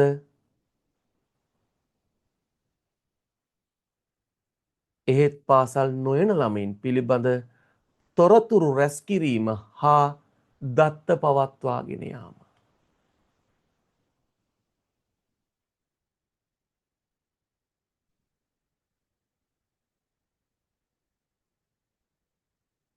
ඒ කියන්නේ තේරුණාද? ඔන්න ප්‍රශ්නේ. සියලුම දරුවන් අධ්‍යාපනයට අනුගත කර ගැනීම සඳහා යහපත් පාසලක ක්‍රියාත්මක විය යුතු යාන්ත්‍රණයක්. දැන් ඇත්තටම හැම ළමයාම ඉස්කෝලේ ඉන්නේ නැහනේ. සමහර ළමයි ඉන්නවා ටෙක්ලා ටීචර්ට බයයි ඒ හින්දා ඉන්නේ. සමහර ළමයි ඉන්නවා අම්මා දාලා එන්න බෑ. සමහර ළමයි ඉන්නවා ගෙදර විවිධ කටයුතු. මෙහෙම ඉස්කෝලෙන් නැති ළමයි ඉස්කෝලේට ගෙන්වා ගන්න එක කාගේ රාජකාරියක්ද? විදුහල්පතිවරයාගේ රාජකාරියක්. එහෙම නැත්නම් අධ්‍යාපන බලධාරීන්ගේ රාජකාරියක්. එහෙම අධ්‍යාපන බලධාරීන්ගේ රාජකාරියක් වෙනකොට ක්‍රිෂාන්ත පාසල තුල තියෙන්න ඕන මොනවද? අන්න ඉස්කෝලේ යන වයසේ හැබැයි ඉස්කෝලේ යන්නේ ඒ ළමයින්ගේ තොරතුරු ටික තියෙන්න ඕන. තොරතුරු තිබ්බට බෑ. ඒ තොරතුරු වලින් ඒ ළමයි පාසලට ගෙන්න ගන්නත් ඕනේ. ඔන්න එකක්. තව එකක් අපි මෙහෙම හිතමු. දැන් ළමයා ඉන්නවා. උට බෑ ඉතින්. තේරෙන්නේ නැහැ. ලකුණු නැහැ. මොකද කරන්න ඕන? ප්‍රතිකාර්ය වැඩසටහන් අපි ක්‍රියාත්මක කරලා ලකුණු මට්ටම අරන් දීලා දැන් ඔයා මෙහෙම හිතන්නකෝ. එදත් 24ක් ලකුණු තිබිලා අදත් 24 තිබ්බොත් එපා වෙනවනේ. එතකොට මොකද කරන්නම? ආන් ඔයාගේ ලකුණු වැඩි කරන්න ක්‍රම ශිල්ප හදන්න ඕන. එහෙම වුණාම තමයි ඔයාට එන්න හිතෙන්නේ. මහන්සි වෙන්න හිතෙන්නේ. ඒ නිසා මේකත් අපි ලියමු. ඇගීම තුලින් කියන්නේ විභාග තියලා ඇගීම් තුලින් දුර්වල සිසුන් හඳුනා ගැනීම සහ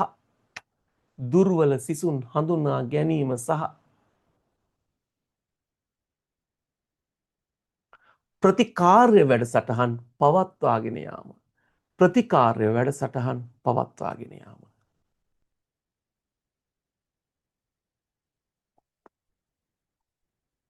අපි තව එක කරුණක් විතරක් ලියමු.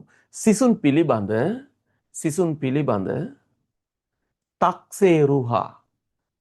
පිළිබඳ තක්සේරු හා ඇගයීම් වාර්තා නිවරදිව පවත්වා ගැනීම. අපි යනවා 29 බලන්න. 29 වෙනි ප්‍රශ්නෙට ගියාම ඔයාට කියනවා මොකක්ද? ජාතික අධ්‍යාපන කොමිසමේ 2009 වාර්තා අනුව මෙරට ගුරු භවතුන්ගේ වෘත්තීය දක්ෂතා සංවර්ධනය කිරීම සඳහා ක්‍රියාත්මක ගුරු අධ්‍යාපනය දෙආකාර වේ. එම ආකාර දෙක නම් කරන්න. ඒ කවුද කියන්නේ? ජාතික අධ්‍යාපන කොමිසම. එයාලා කියනවා ගුරුවරුන්ගේ අධ්‍යාපනය දෙආකාරයිලු. එකක් තමයි ආරම්භක වෘත්තීය ගුරු පුහුණුව. ආරම්භක වෘත්තීය ගුරු පුහුණුව. එහෙම ගන්න. ආරම්භක වෘත්තීය ගුරු පුහුණුව. එහෙනම් අපි ඒකට කියනවා పూర్ව සේවා ගුරු පුහුණුව කියලාත්. අපි කියන්නේ పూర్ව සේවා කියලා. ඒ කියන්නේ ඉස්කෝලේට එන්න කලින්ම ට්‍රේනින් කරලා යන අය. ආන් එයාලා. හරිද? දැන් ඕක කලින් නම් තිබ්බා මෙහෙම එකක්. මතකද ඒ කාලේ පත්වීම් දුන්නා. විභාගයක් තියලා ගුරු පත්වීම් දීලා ඊට පස්සේ ගුරු විද්‍යාල දාලා පුහුණු කරලා ගත්තා. නේද? හැබැයි වර්තමානයේ ඩිප්ලෝමාධාරීන්ට විශේෂයෙන් ඔය HND ළමයිට වගේ එහෙම ගුරු විද්‍යාල පුහුණුව දුන්නට බහුතරයක් දැන් ගන්න උපාධි අය. ඒ නිසා අඛණ්ඩ වෘත්තීය ගුරු අධ්‍යාපනය කියලා අපි ගන්නවා. දෙවෙනි කාරණය අඛණ්ඩ වෘත්තීය ගුරු අධ්‍යාපනය. ඔයා ඉස්කෝලේ ගියායින් පස්සේ ඔයාට නිරන්තරයෙන් හම්බ වෙනවා පුහුණු වැඩසටහන්. නේද? ඔයාට නිරන්තරයෙන් හම්බ වෙනවා පුහුණු වැඩසටහන්. සේවාස්ත සැසිකියයි නේද? දැන් නම් හොඳක් තියෙනවා. කලින් නම් ගත්තා පත්වීම දුන්නත් අතහැරියා ඉස්කෝලේට. දැන් සතියක දෙක හෝ පුහුණුවක් දෙනවා උපාධිධාරීන්ට පාසලට යන්න. අපි යනවා ඊළඟ එකට. අපි ගත්තාම 30 වෙනි ප්‍රශ්නේ ජාතික අධ්‍යාපන විද්‍යාපීඨ ආරම්භ කරන්නේ කවර පනතකින්ද 1986 අංක 30 දරන අධ්‍යාපනික විද්‍යායතන පනත. අධ්‍යාපනික විද්‍යායතන පනත. අධ්‍යාපනික විද්‍යායතන පනත. ජාතික අධ්‍යාපන විද්‍යාපීඨ පාඨමාලා විෂයමාලාව ප්‍රධාන විශේෂ තුනකට අනුව හඳුනාගත හැකිය. ජාතික අධ්‍යාපන විද්‍යාපීඨවල පාඨමාලාව විෂයමාලා ප්‍රධාන විෂය ශ්‍රේෂ්ඨ තුනකට අනුව හඳුනාගත හැකිය. එම විෂය ශ්‍රේෂ්ඨ තුන එකක් ඔයා ලියා ගන්න. පාසල් පද්ධතියේ ඉගෙනීමේ කාර්ය ඉලක්ක කර ගනිමින් පාසල් පද්ධතියේ ඉගෙනීමේ කාර්ය ඉලක්ක කර ගනිමින්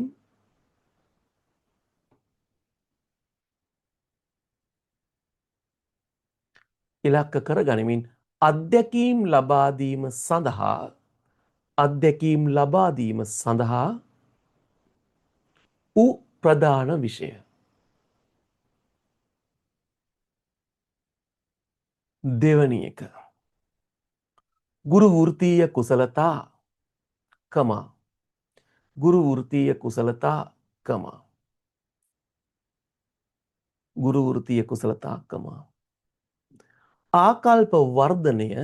ආකල්ප වර්ධනය ඉලක්ක කර ගනිමින් ගුරු වෘත්තීය කුසලතා ආකල්ප වර්ධනය ඉලක්ක කර ගනිමින් අත්දැකීම් දීම සඳහා වූ වෘත්තීය විෂය ශේෂ්ත්‍රය.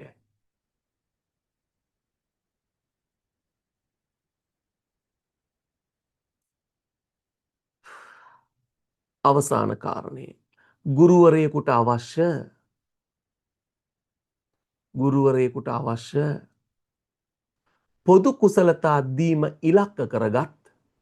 පොදු කුසලතා දීම ඉලක්ක කරගත් සාමාන්‍ය විෂය ශේෂ්ත්‍රය. ගුරුවරයෙකුට අවශ්‍ය පොදු කුසලතා දීම ඉලක්ක කරගත් සාමාන්‍ය විෂය ශේෂ්ත්‍රය. ඔන්න ඔය විදිහට අපිට විද්‍යාපීඨ විෂය ශේෂ්ත්‍රය ප්‍රධාන කාණ්ඩ තුනකට කොටස් තුනකට වෙන් කරන්න පුළුවන්. අපි ඉතින් මේවා කතා කරන්න ඕනද ධනංජනි? විද්‍යාපීඨයේ සීමා වාසික නැත්නම් විද්‍යාපීඨයට යන ළමයෙක් අවුරුදු 3ක් ඒ පිළිබඳව ඉගෙන ගන්නවා. ඒක කොටස් දෙකකට කැඩෙනවා කොහොමද? අභ්‍යන්තර දෑවුරුදු එහෙම නැත්නම් අවුරුදු 2ක් අභ්‍යන්තර. සීමා වාසික කීයද? අවුරුද්දක්. ඕවා ගැන කතා කරන්න දෙයක් නෑ ක්‍රිෂාන්ත, දැන් ඇති වෙන්න කියලා තියෙන්නේ. ඒ නිසා අපි ඊළඟ දවසටත් අය මතක් කරමු. නේද? හැමදාම ඔක්කොම මතක් කරනකොට සමහර අලුත් කොටස් මතක් කරමින් පරණ ඒවාත් අල්ලාගෙන යනවා. අපි යනවා ලංකාවේ ක්‍රියාත්මක ගුරු අධ්‍යාපන පාඨමාලා ප්‍රධාන ශේෂ්ත්‍ර 3ක් යටතේ සංවිධානය වී ඇත. එම ශේෂ්ත්‍ර 3 එකක් ඔයා කියනවා ජාතික අධ්‍යාපන විද්‍යාපීඨ හා ගුරු විද්‍යාල. එකක් තමා ජාතික අධ්‍යාපන විද්‍යාපීඨ හා ගුරු විද්‍යාල. ජාතික අධ්‍යාපන විද්‍යාපීඨ හා ගුරු විද්‍යාල. ඊළඟ එක ජාතික අධ්‍යාපන ආයතනය.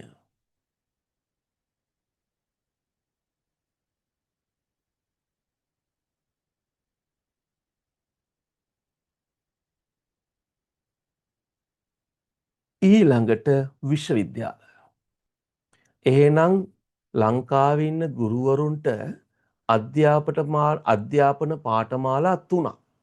ගුරු වෘත්තියට එන අයට නම් ජාතික අධ්‍යාපන විද්‍යාපීඨයෙන් ගත්ත හැකි, ගුරු විද්‍යාලයෙන් ආවයින් පස්සේ ගත්ත හැකි. ජාතික අධ්‍යාපන ආයතනෙන් කොහොමද දෙනවා? විශ්වවිද්‍යාල වලට ගිහිල්ලා ඔයාට PGD කරන්නේ. එහෙනම් නැතුව නිකන් ඩිග්‍රිය නෙමෙයි PGD එක විශ්වවිද්‍යාලයක් හරහා ලබා ගන්න පුළුවන්. අපි යනවා 33 වෙනියා බලන්න. 33 වෙනි ප්‍රශ්නෙට යනකොට 33 වෙනි ප්‍රශ්නෙට යනකොට අපෙන් කියන්නේ මොකක්ද? මෙරට විශ්වවිද්‍යාල නෑ. උපාධිධාරී ගුරුවරුන් වෘත්තීය කුසලතා ඔප්නැන්වීමේ අරමුණින් පශ්චාත් උපාධි අධ්‍යාපන ඩිප්ලෝමාව ලබා දීම 1949 වසරේ ප්‍රථම වරට ආරම්භ කළ විශ්වවිද්‍යාලය. එතකොට ඔයා කියයි කවුද? ලංකා විශ්වවිද්‍යාලය කියලා. මොකක්ද? ලංකා විශ්වවිද්‍යාලය. මොකෝ එතකොට පේරාදෙනිය වෙලා තිබ්බේ නෑනේ. එතකොට මොකක්ද? ලංකා විශ්වවිද්‍යාලය. උපාධිධාරීන්ට පුහුණුව ලබා දෙන්න පළවෙනියට හරි අධ්‍යාපන පීඨයක් ආරම්භ වෙන්නේ 1949 ඒ ලංකා විශ්වවිද්‍යාලයේ. එතකොට පශ්චාත් උපාධි අධ්‍යාපන ඩිප්ලෝමාව පිරිනමන්නේ එහෙනම් පළවෙනි වතාවට කවුද? ලංකා විශ්වවිද්‍යාලය. ලංකා විශ්වවිද්‍යාලය. මෙරට විශ්වවිද්‍යාල මෙරට විශ්වවිද්‍යාල පද්ධතිය තුළ අධ්‍යාපනවේදී උපාධි පාඨමාලාව පළවෙනියට ආරම්භ කළෙත් ඒත් පේරාදෙණිය විශ්වවිද්‍යාලය නැත්තම් ලංකා විශ්වවිද්‍යාලය 1969.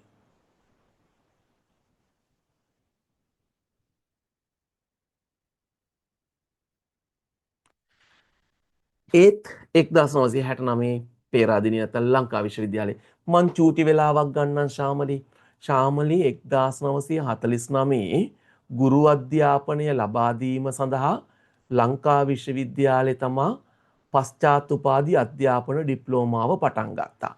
හරි නේද? එතන පැටලිලි නෑනේ. පශ්චාත් උපාධි අධ්‍යාපන ඩිප්ලෝමාව පටන් ගත්තේ කවුද? ඉරේෂා 1949 කවුද? ලංකා විශ්වවිද්‍යාලය. දැන් පාඩන්නේ කෑල්ල. ඊට පස්සේ ඊළඟට කරපු එක නැත්නම් ඔකනේ අම්මදි කියුණා වගේ දැනුණා මට. 69 පේරාදෙණිය විශ්වවිද්‍යාලය කියන්න බෑ අපිට. ඒක කියවෙනවා පුරුදුට. ලංකා විශ්වවිද්‍යාලය තමයි අධ්‍යාපන වේදී උපාධි පාඨමාලාව පටන් ගත්තේ. හරිද? ඔය කාලේ වෙනකොට අධ්‍යාපන වේදී උපාධිය පේරාදෙණිය පටන් ගන්නකොට අනිත් විශ්වවිද්‍යාලවලත් PGD එක නම් ආරම්භ කරලා තිබ්බා. හරි. ඒවා මෙතෙන්ට කොටන්න ගියොත් වෙන්නේ ඔක්කොම පැටලෙනවා. ඒ නිසා ඒ ටික ඔයාට ඉස්සරහ දවසක හම්බ වෙයි. අපි යන් ගුරු අධ්‍යාපන ආයතන අතර පවතින විෂමතා අවම කිරීමේ අරමුණින් 1997 අංක 32 දරන පනතින් ආරම්භ කරන ලද ආයතනය ජාතික ගුරු අධ්‍යාපන අධිකාරිය. ජාතික ගුරු අධ්‍යාපන අධිකාරිය.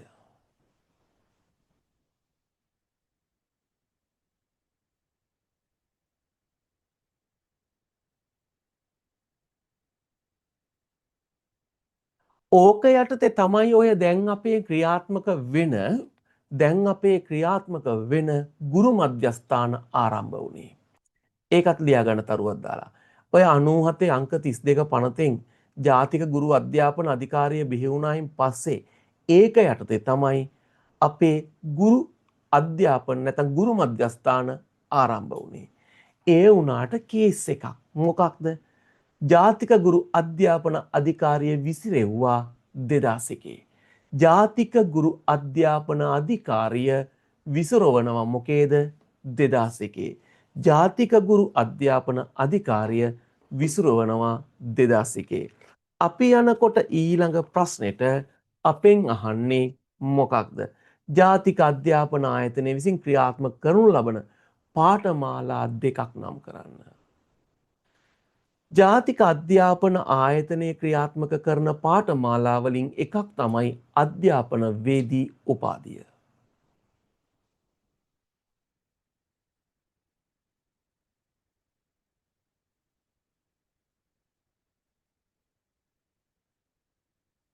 අනිත් එක තමා පශ්චාත් උපාධි අධ්‍යාපන ඩිප්ලෝමාව.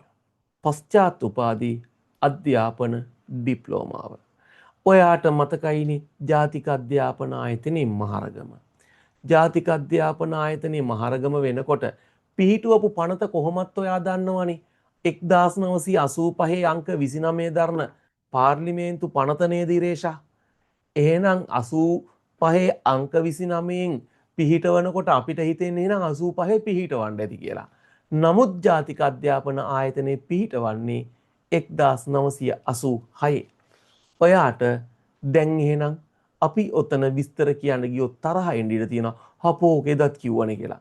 ඒ නිසා ඊළඟ දවසට තියාගෙන මේ යනවා මම අනිත් ප්‍රශ්නෙට. මොකෝ නේද? ගොඩක් රැ වුණාම ඉතින් ප්‍රශ්න තමයි ඇති ගෙදර. නේද? යාළුවෝ ප්‍රශ්න ඇති ඉතින් මොකෝ කරන්නේ? මේකත් පාස් වෙන්න ඕනේ. ඔයාට දෙයියෝ දුන්නා වගේ අහන්නේ අධ්‍යාපනයේ විතරයි. කොහොමද අනිත් ඒවා දුන්නොත් ශාමලී? මේ වෙලාවේ සාමාන්‍ය දෙනින් වැස්සක්. බෝම්බ ගැහුවත් අලුත් බෝම්බ එනවා. අලුත් ගුවන් යාන. නේද? ඔක්කොම සාමාන්‍ය දැනීම කාලීන වෙනවා. අපි යනවා මෙන්න 37 වෙනි එකට. ශ්‍රී ලංකාව තුල අධ්‍යාපන දර්ශනපති දර්ශන සූරි උපාධියක් ලැබිය හැකි විශ්වවිද්‍යාල දෙකක්. විශ්වවිද්‍යාල ඕනතරම් ඇති අපි ලියමු යාපනයයි කොළඹයි. අනිත් ඒවා ඔයා ලියන්න අවුලක් නෑ. නේද? යාපනයයි කොළඹයි ලියමු. 38 1-11 ශ්‍රේණිවල ඉගැන්වීම සඳහා අපොස ඌ පෙළ සමතුන් සඳහා වන පූර්ව සේවා ගුරු අධ්‍යාපනය ලබා දෙන්නේ කවුද? ජාතික අධ්‍යාපන විද්‍යාපීඨ.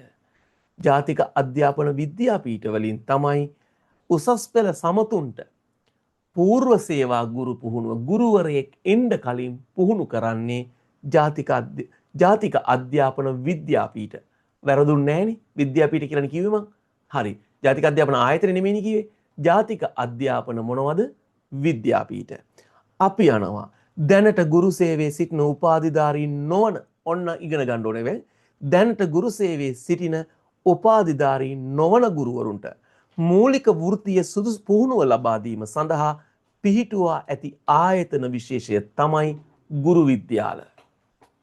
ඒවා තමයි මොනවද? ගුරු විද්‍යාල. ගුරු විද්‍යාල. ශ්‍රී ලංකාව තුල ජාතික අධ්‍යාපන විද්‍යාපීඨ වැඩි ගණනක් ස්ථාපිත පළාත. විද්‍යාපීඨ ගැනමයි තියෙන්නේ. පළාත කොහෙද? බලමු ඔයාලගේ නිකන්. බලමු ඔයාලගේ උත්තරයක් දාලා. එකක්වත් දුන්නේ කියන්නේ නැත්තම්. ඔව් ගුරු විද්‍යාල 8යි තියෙන්නේ. හරි.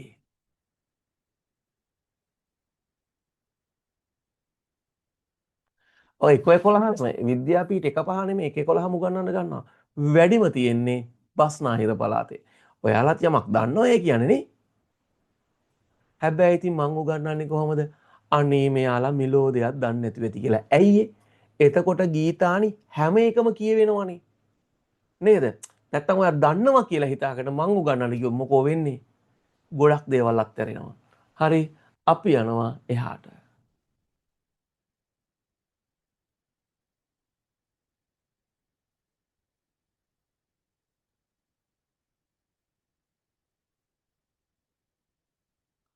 දැන් IQ අමෘතයක් විදිහට මොකද? දැන් IQ අමෘතයක් විදිහට පෙව්වා. දැන් ඒක පත්තියම් වෙලා හරි පිං. YouTube එකේ ආයෙ ඉතින් කොච්චර හරි අනේ ඉතින් තුන්වංග තරනේ පින් දෙනවා. මං ඉරේෂ පන්තිය මැන්ද ඒවා කියවන එක ගැලපෙන්නේ නැති හින්දා පස්සේ කියවන්න. හරි ක්ලාස් එක ඉවරලා. දැන්ට ක්ලාස් එක යන්න.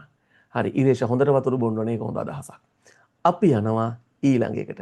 ශ්‍රී ලංකාව තුළ ජාතික අධ්‍යාපන විද්‍යාපීඨ එකක් පමණක් ක්‍රියාත්මක පළාත් දෙකක් ඔයා කියයි එකක් තියෙනවා සබරගමුවේ. සබරගමුව. අයෙක් මොනවද? සබරගමුවට පස්සේ ඌව පළාතෙත් එකයි. ඌව පළාතෙත් එකයි. එහෙනම් ඊට පස්සේ උතුරුමැද පොළොන්නරුව විතරනේ උතුරුමැද තියෙන්නෙත් එකයි. හරි අපි යනවා එහෙනම් ඊළඟ ප්‍රශ්නෙට. විද්‍යාපීඨ ගැන ගොඩක් කියවන්න එපා නේද දැන්? මොකෝ කියන්නේ? ඔව්. නිදිමත වුණාම තරහින් ඉඳී තියෙනව නැද්ද? අපි යනවා ඊළඟ එකට. ජාතික අධ්‍යාපන මේක අපි ඔළුවට ලොකු බරක් කරගන්න හොඳ නෑ ඉරේෂා. එහෙම වුණාම මහා වදයක්. නිදා ගන්න ගියත් හිතෙන්නේ ලකුණු මදි වෙයි. අරක වුණත් මදි වෙයි. අනිත් එක තමයි රුමෙත් ස්ට්‍රෙස් නම් ගන්න නෑ. හරිද? ස්ට්‍රෙස් නෑ. ඒ කියන්නේ හඩේ මම පේල් වෙයි මට බැරි වෙයි. අරු නම් පාස් වෙයි. එහෙම හිතන්න බෑ ඔයා කොයි වෙලාවෙත්. ඔයා කොයි වෙලාවෙත් හිතෙන්නේ මම පාස් වෙනවා. නේද? හරි. අයිලන්ඩ් රෑන්ක් එක හිතන්න පුළුවන් නම් ඉතින් අපි සතුටුයි. නැත්තම් අඩුම දිස්ත්‍රික්කෙන් හරි වැඩිම ලකුණු ගන්නවා කියන තැන ඉඳන් මහන්සි වෙන්න. මෙහෙම උලහන්සි වෙන ළමයි ඉන්නවා. අපි යන් ඊළඟ එකට. ජාතික අධ්‍යාපන විද්‍යාපීඨවල ශාස්ත්‍රීය කටයුතු සැලසුම් කිරීම. නියාමනය හා අධීක්ෂණය සම්බන්ධ කාර්යභාරය පැවරී ඇත්තේ ජාතික අධ්‍යාපන අධ්‍යක්ෂකවරයාට. ජාතික අධ්‍යාපන අධ්‍යක්ෂකවරයාට. ජාතික අධ්‍යාපන අධ්‍යක්ෂකවරයාට. අපි යනවා කීයද ප්‍රශ්නංකේ 43ද ජාතික අධ්‍යාපන කමිෂන් සභාව ස්ථාපිත කරන ලද්දේ 1991 අංක 19 දරන ජාතික අධ්‍යාපන කමිෂන් සභා පනත ජාතික අධ්‍යාපන කොමිෂන් සභා පනත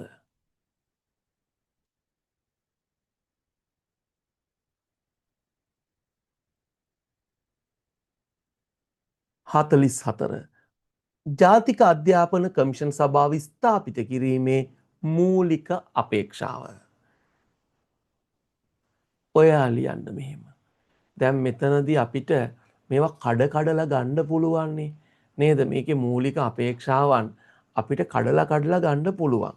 ජාතික අධ්‍යාපන කමිෂන් සභාව ස්ථාපිත කිරීමේ මූලික අපේක්ෂාව. අධ්‍යාපන ටිකක් දිග උත්තරයක් දෙන්නම් කෙටි උත්තරේ දෙන්නම්කෝ. ඉස්සරහ ලියන්න නැතුව ඉන්නකෝ. අපේක්ෂාව තමා අධ්‍යාපනික වෙනස්කම් ප්‍රතිපත්ති සම්බන්ධව ජනාධිපතිවරයාට උපදෙස් දීම. ඒක ලියමු අපි.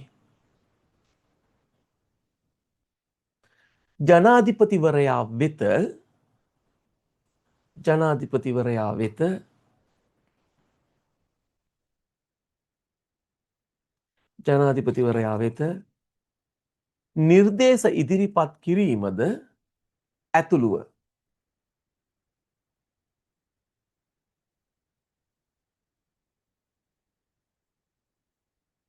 ජනාධිපතිවරයා වෙත නිර්දේශ ඉදිරිපත් කිරීමද ඇතුළුව අධ්‍යාපන ප්‍රතිපත්ති නොකඩවා පවත්වාගෙන යාම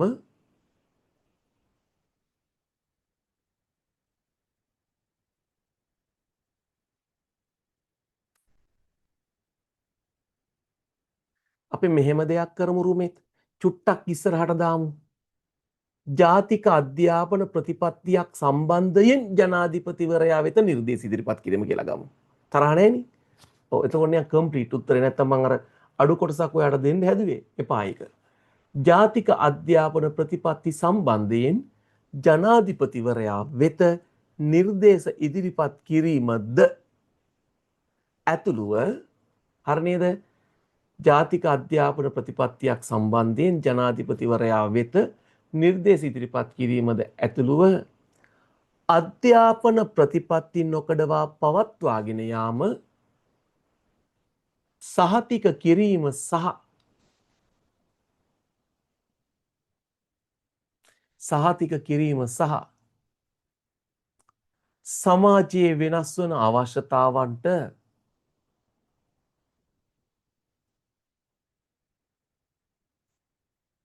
සමාජයේ වෙනස් වන අවශ්‍යතාවන්ට අධ්‍යාපන ක්‍රමය අනුකූලතාව දැක්වීමේ අදහස ඇතිව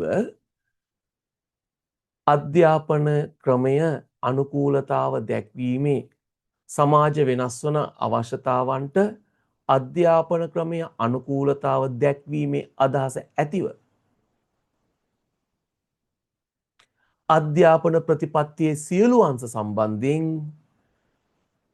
අධ්‍යාපන ප්‍රතිපත්තියේ සියලු අංශ සම්බන්ධයෙන් ජනාධිපතිවරයා වෙත නිර්දේශ ඉදිරිපත් කිරීම.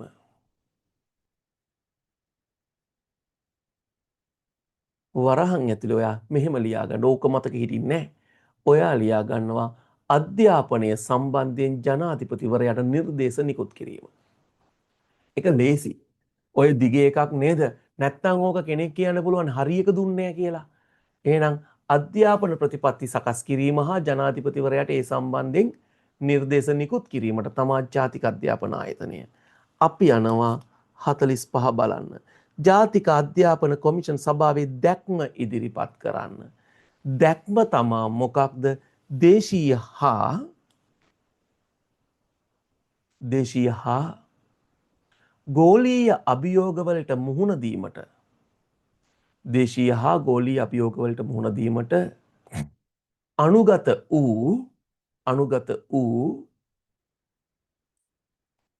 අනුගත වූ සාමකාමී කමා එකමුතු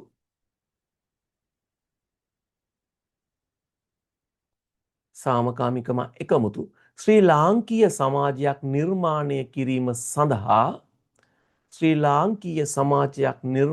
කිරීම සඳහා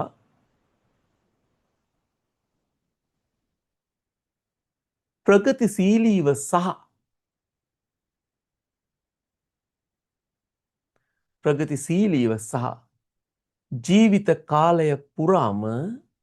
ජීවිත කාලය පුරාම අධ්‍යාපනය ලබන්නා වූ සමාජයක් බිහි කිරීම. ජීවිත කාලය පුරාම අධ්‍යාපනය ලබන්නා වූ සමාජයක් බිහි කිරීම. හැමදාම ඉගෙන ගන්න අමාරු නේද? රොෂාන්. එයාලගේ අරමුණ. අපි යනවා 46 බලන්න. ජාතික අධ්‍යාපන කමිෂන් සභාවට නිල බලයෙන් පත්වන සමාජිකයන්ගෙන් දෙදෙනෙක් මේකට නිල බලයෙන්ුත් කට්ටිය පත් වෙනවනේ. අන්න එයාලගෙන් දෙන්නෙක් අපෙන් අහන්නේ එක්කෙනෙක් තමා විශ්වවිද්‍යාල ප්‍රතිපාදන කොමිසමේ සභාපති. විශ්වවිද්‍යාල ප්‍රතිපාදන කොමිසමේ සභාපති නිල බලයෙන් එයාලා අනිවාර්යෙන් ඉන්නවා මේකේ. අනිත් අය තෘතීක සහ වෘත්තීය අධ්‍යාපන කමිෂන් සභාවේ සභාපති. තෘතීක හා වෘත්තීය අධ්‍යාපන කොමිෂන් සභාවේ සභාපති. තව ඉන්නවා අධ්‍යාපන අමාත්‍යංශ ලේකම්.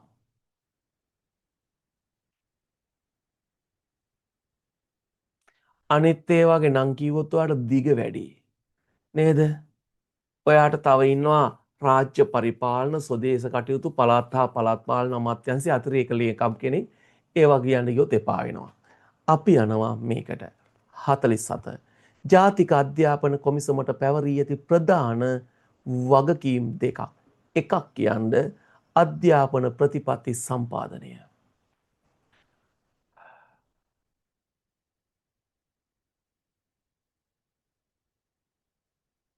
අධ්‍යාපන ප්‍රතිපත්ති සම්පාදනය. අධ්‍යාපන ප්‍රතිපත්ති විශ්ලේෂණය හා පර්යේෂණය.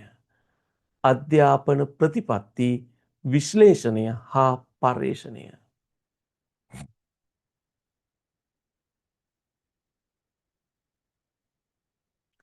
තව එකක් ජාතික අධ්‍යාපන ඉලක්ක හා නිපුණතා රාමු නියාමනය. ජාතික අධ්‍යාපන ඉලක්ක හා නිපුණතා රාමු නියාමනය. ඇතිනි ඇති. අපි යන් 48 ලියන්න. ජාතික අධ්‍යාපන කමිෂන් සභාව විසින් ස්ථාපිත කොට ඇති ස්ථාවර කමිටු 4ක්. ඔයා ලියනවා සාමාන්‍ය අධ්‍යාපනය පිළිබඳ ස්ථාවර කමිටුව. මේ මෙව්වා ලියන්න ඔය ටියුට් එකේ ඉඩ මදි හරි. ඕනද රූල් තියලා දෙන්න ලබන මාතර දෙද්දි? ඕන. print එක දුර ගියාට කමක් නැහෙනේ. ඊට print out ගන්න වියදම කියන්නේ නැහැනේ මට. කොල්ලෝ මං කොච්චර ටියුට් කන්දක් දෙනවද? ඕවා ගන්න print එක වැඩිනේ වියදම. මම හිතන්නේ මෙහෙම. ඒ මං හිතපු විදිහ හරි. මම හිතුවේ ඔයාට print එකේ cost එක අඩු වෙනවා. පළවෙනි ටිකට ඔයා යටින් ඉරි ගහනවනේ. කොහොමත් මං නම් අවක්කම ටෙක්ලා බලාපොරොත්තු වෙන්නේ පේපර් එකේ ලියන ළමයි නෙමෙයි. එහෙනම් පේපර් එකේ අංකේ CR පොතේ දැම්මා CR පොතේ ලියන ළමයි. ප්‍රශ්න පළවෙනි 25ක් හෝ 30ක් හෝ 50ම අංක ටික දැම්මා. උත්තරේට අංකේ දැම්මා. ඉවරයිනේ. නේද? කඩදාසි ඇටච් කරගත්තා නම් හරි. නැත්තම් වෙන්නේ ඔයාලට ඔය දෙන ටියුට් කන්ද print කරන්න. දැන් ලබන මාසේ එහෙම තව ඇඬෙයි ඔයාට. ඇයි විභාග දින දාපුවාම ටියුට් වැඩි වෙනවද නැද්ද? ටියුට් වැඩි වෙනවා. නේද? දැන් ඔයා ඔක පාස් වෙන්න කොහොම හරි පෙරම් පුරනකොට මාත් පෙරම් පුරනවනේ දිනුෂ්කා මොකටද? වැඩි ගොඩක් මගෙන් පාස් කරගන්න. නේද? වැඩි ප්‍රමාණයක් මගෙන් ගොඩ දාගන්න මමත් ඔට්ටු වෙනවනේ. ඒ හින්දා හරි ඒ හින්දා ඔයාට ටියුට් ප්‍රමාණය වැඩි වෙයි. පොතේ ලියන එක හොඳයි. පොතේ ලියන ලොකු කොස්ට් එකක් නෑනේ. එහෙනම් සාමාන්‍ය අධ්‍යාපනය පිළිබඳ ස්ථාවර කමිටුව යටින් ලියනවා මුල් ළමා විය සංවර්ධනය දැම්මා උඩුකම පිළිබඳ ස්ථාවර කමිටුව අය ලියන්න ඕනේ. මුල් ළමා විය සංවර්ධනය උසස් අධ්‍යාපනය පිළිබඳ ස්ථාවර කමිටුව උඩුකම දාන්න උසස් අධ්‍යාපනය පිළිබඳ විතරක් දාන්න. තාක්ෂණය හා වෘත්තීය අධ්‍යාපනය පිළිබඳ ඒකකය. තාක්ෂණය හා වෘත්තීය අධ්‍යාපනය පිළිබඳ ඒකකය. තාක්ෂණය ගන්නතු තාක්ෂණ කියලා ගන්න පුතා. තාක්ෂණ හා වෘත්තීය අධ්‍යාපනය පිළිබඳ ස්ථාවර කමිටුව ගමු. තාක්ෂණ හා වෘත්තීය අධ්‍යාපනය පිළිබඳ ස්ථාවර කමිටුව. ස්ථාවර කමිටුව. අපි යනවා ජාතික අධ්‍යාපන කොමිෂනේ නිල වෙබ් අඩවිය බලන්න. www.nec.gov.lk ඒකනේ දරුවෝ නේද? දැන් මට නම් ගෙදර ප්‍රින්ටරේ තියෙනවා. ඒක අපිට අනිත් අයටත් එහෙම හිතෙනවා ඇති. මට ගෙදර ප්‍රින්ටරේ තියෙනවා නේද? තාම මොන කඩදාසියද පාවිච්චි කරන්නේ? ඔයා පුදුම වෙයි. කොරෝනාව පටන් ගන්න සතියේ ගත්තු කඩදාසිය. හරිද? එච්චර ලොට් එකක් ගැහුවා. ඇයි ඒ? ඉරේෂා දැන් මේ මෑත කාලේ තරඟ විභාග ගැසට් නොඋනේ. ඒ කොරෝනා සීසනේ පන්ති ගොඩනේ අපිට. හරිද? මාර print out ගොඩක් නේ දැම්මේ. ඒ හින්දා තාම A4 බණ්ඩලයක් තියෙනවා. හරිද? ඒ වුණාට අපිට දැනෙනවා ඔයාගේ කොස්ට් එක. ඒ හින්දා පුතේ එපා. අපි යම්ෙන්න පහත දී ඇති කෙටි නාමයන්ගෙන් හඳුන්වන දිගු නාමය ලියා දක්වන්න. MOE කියන්නේ අධ්‍යාපන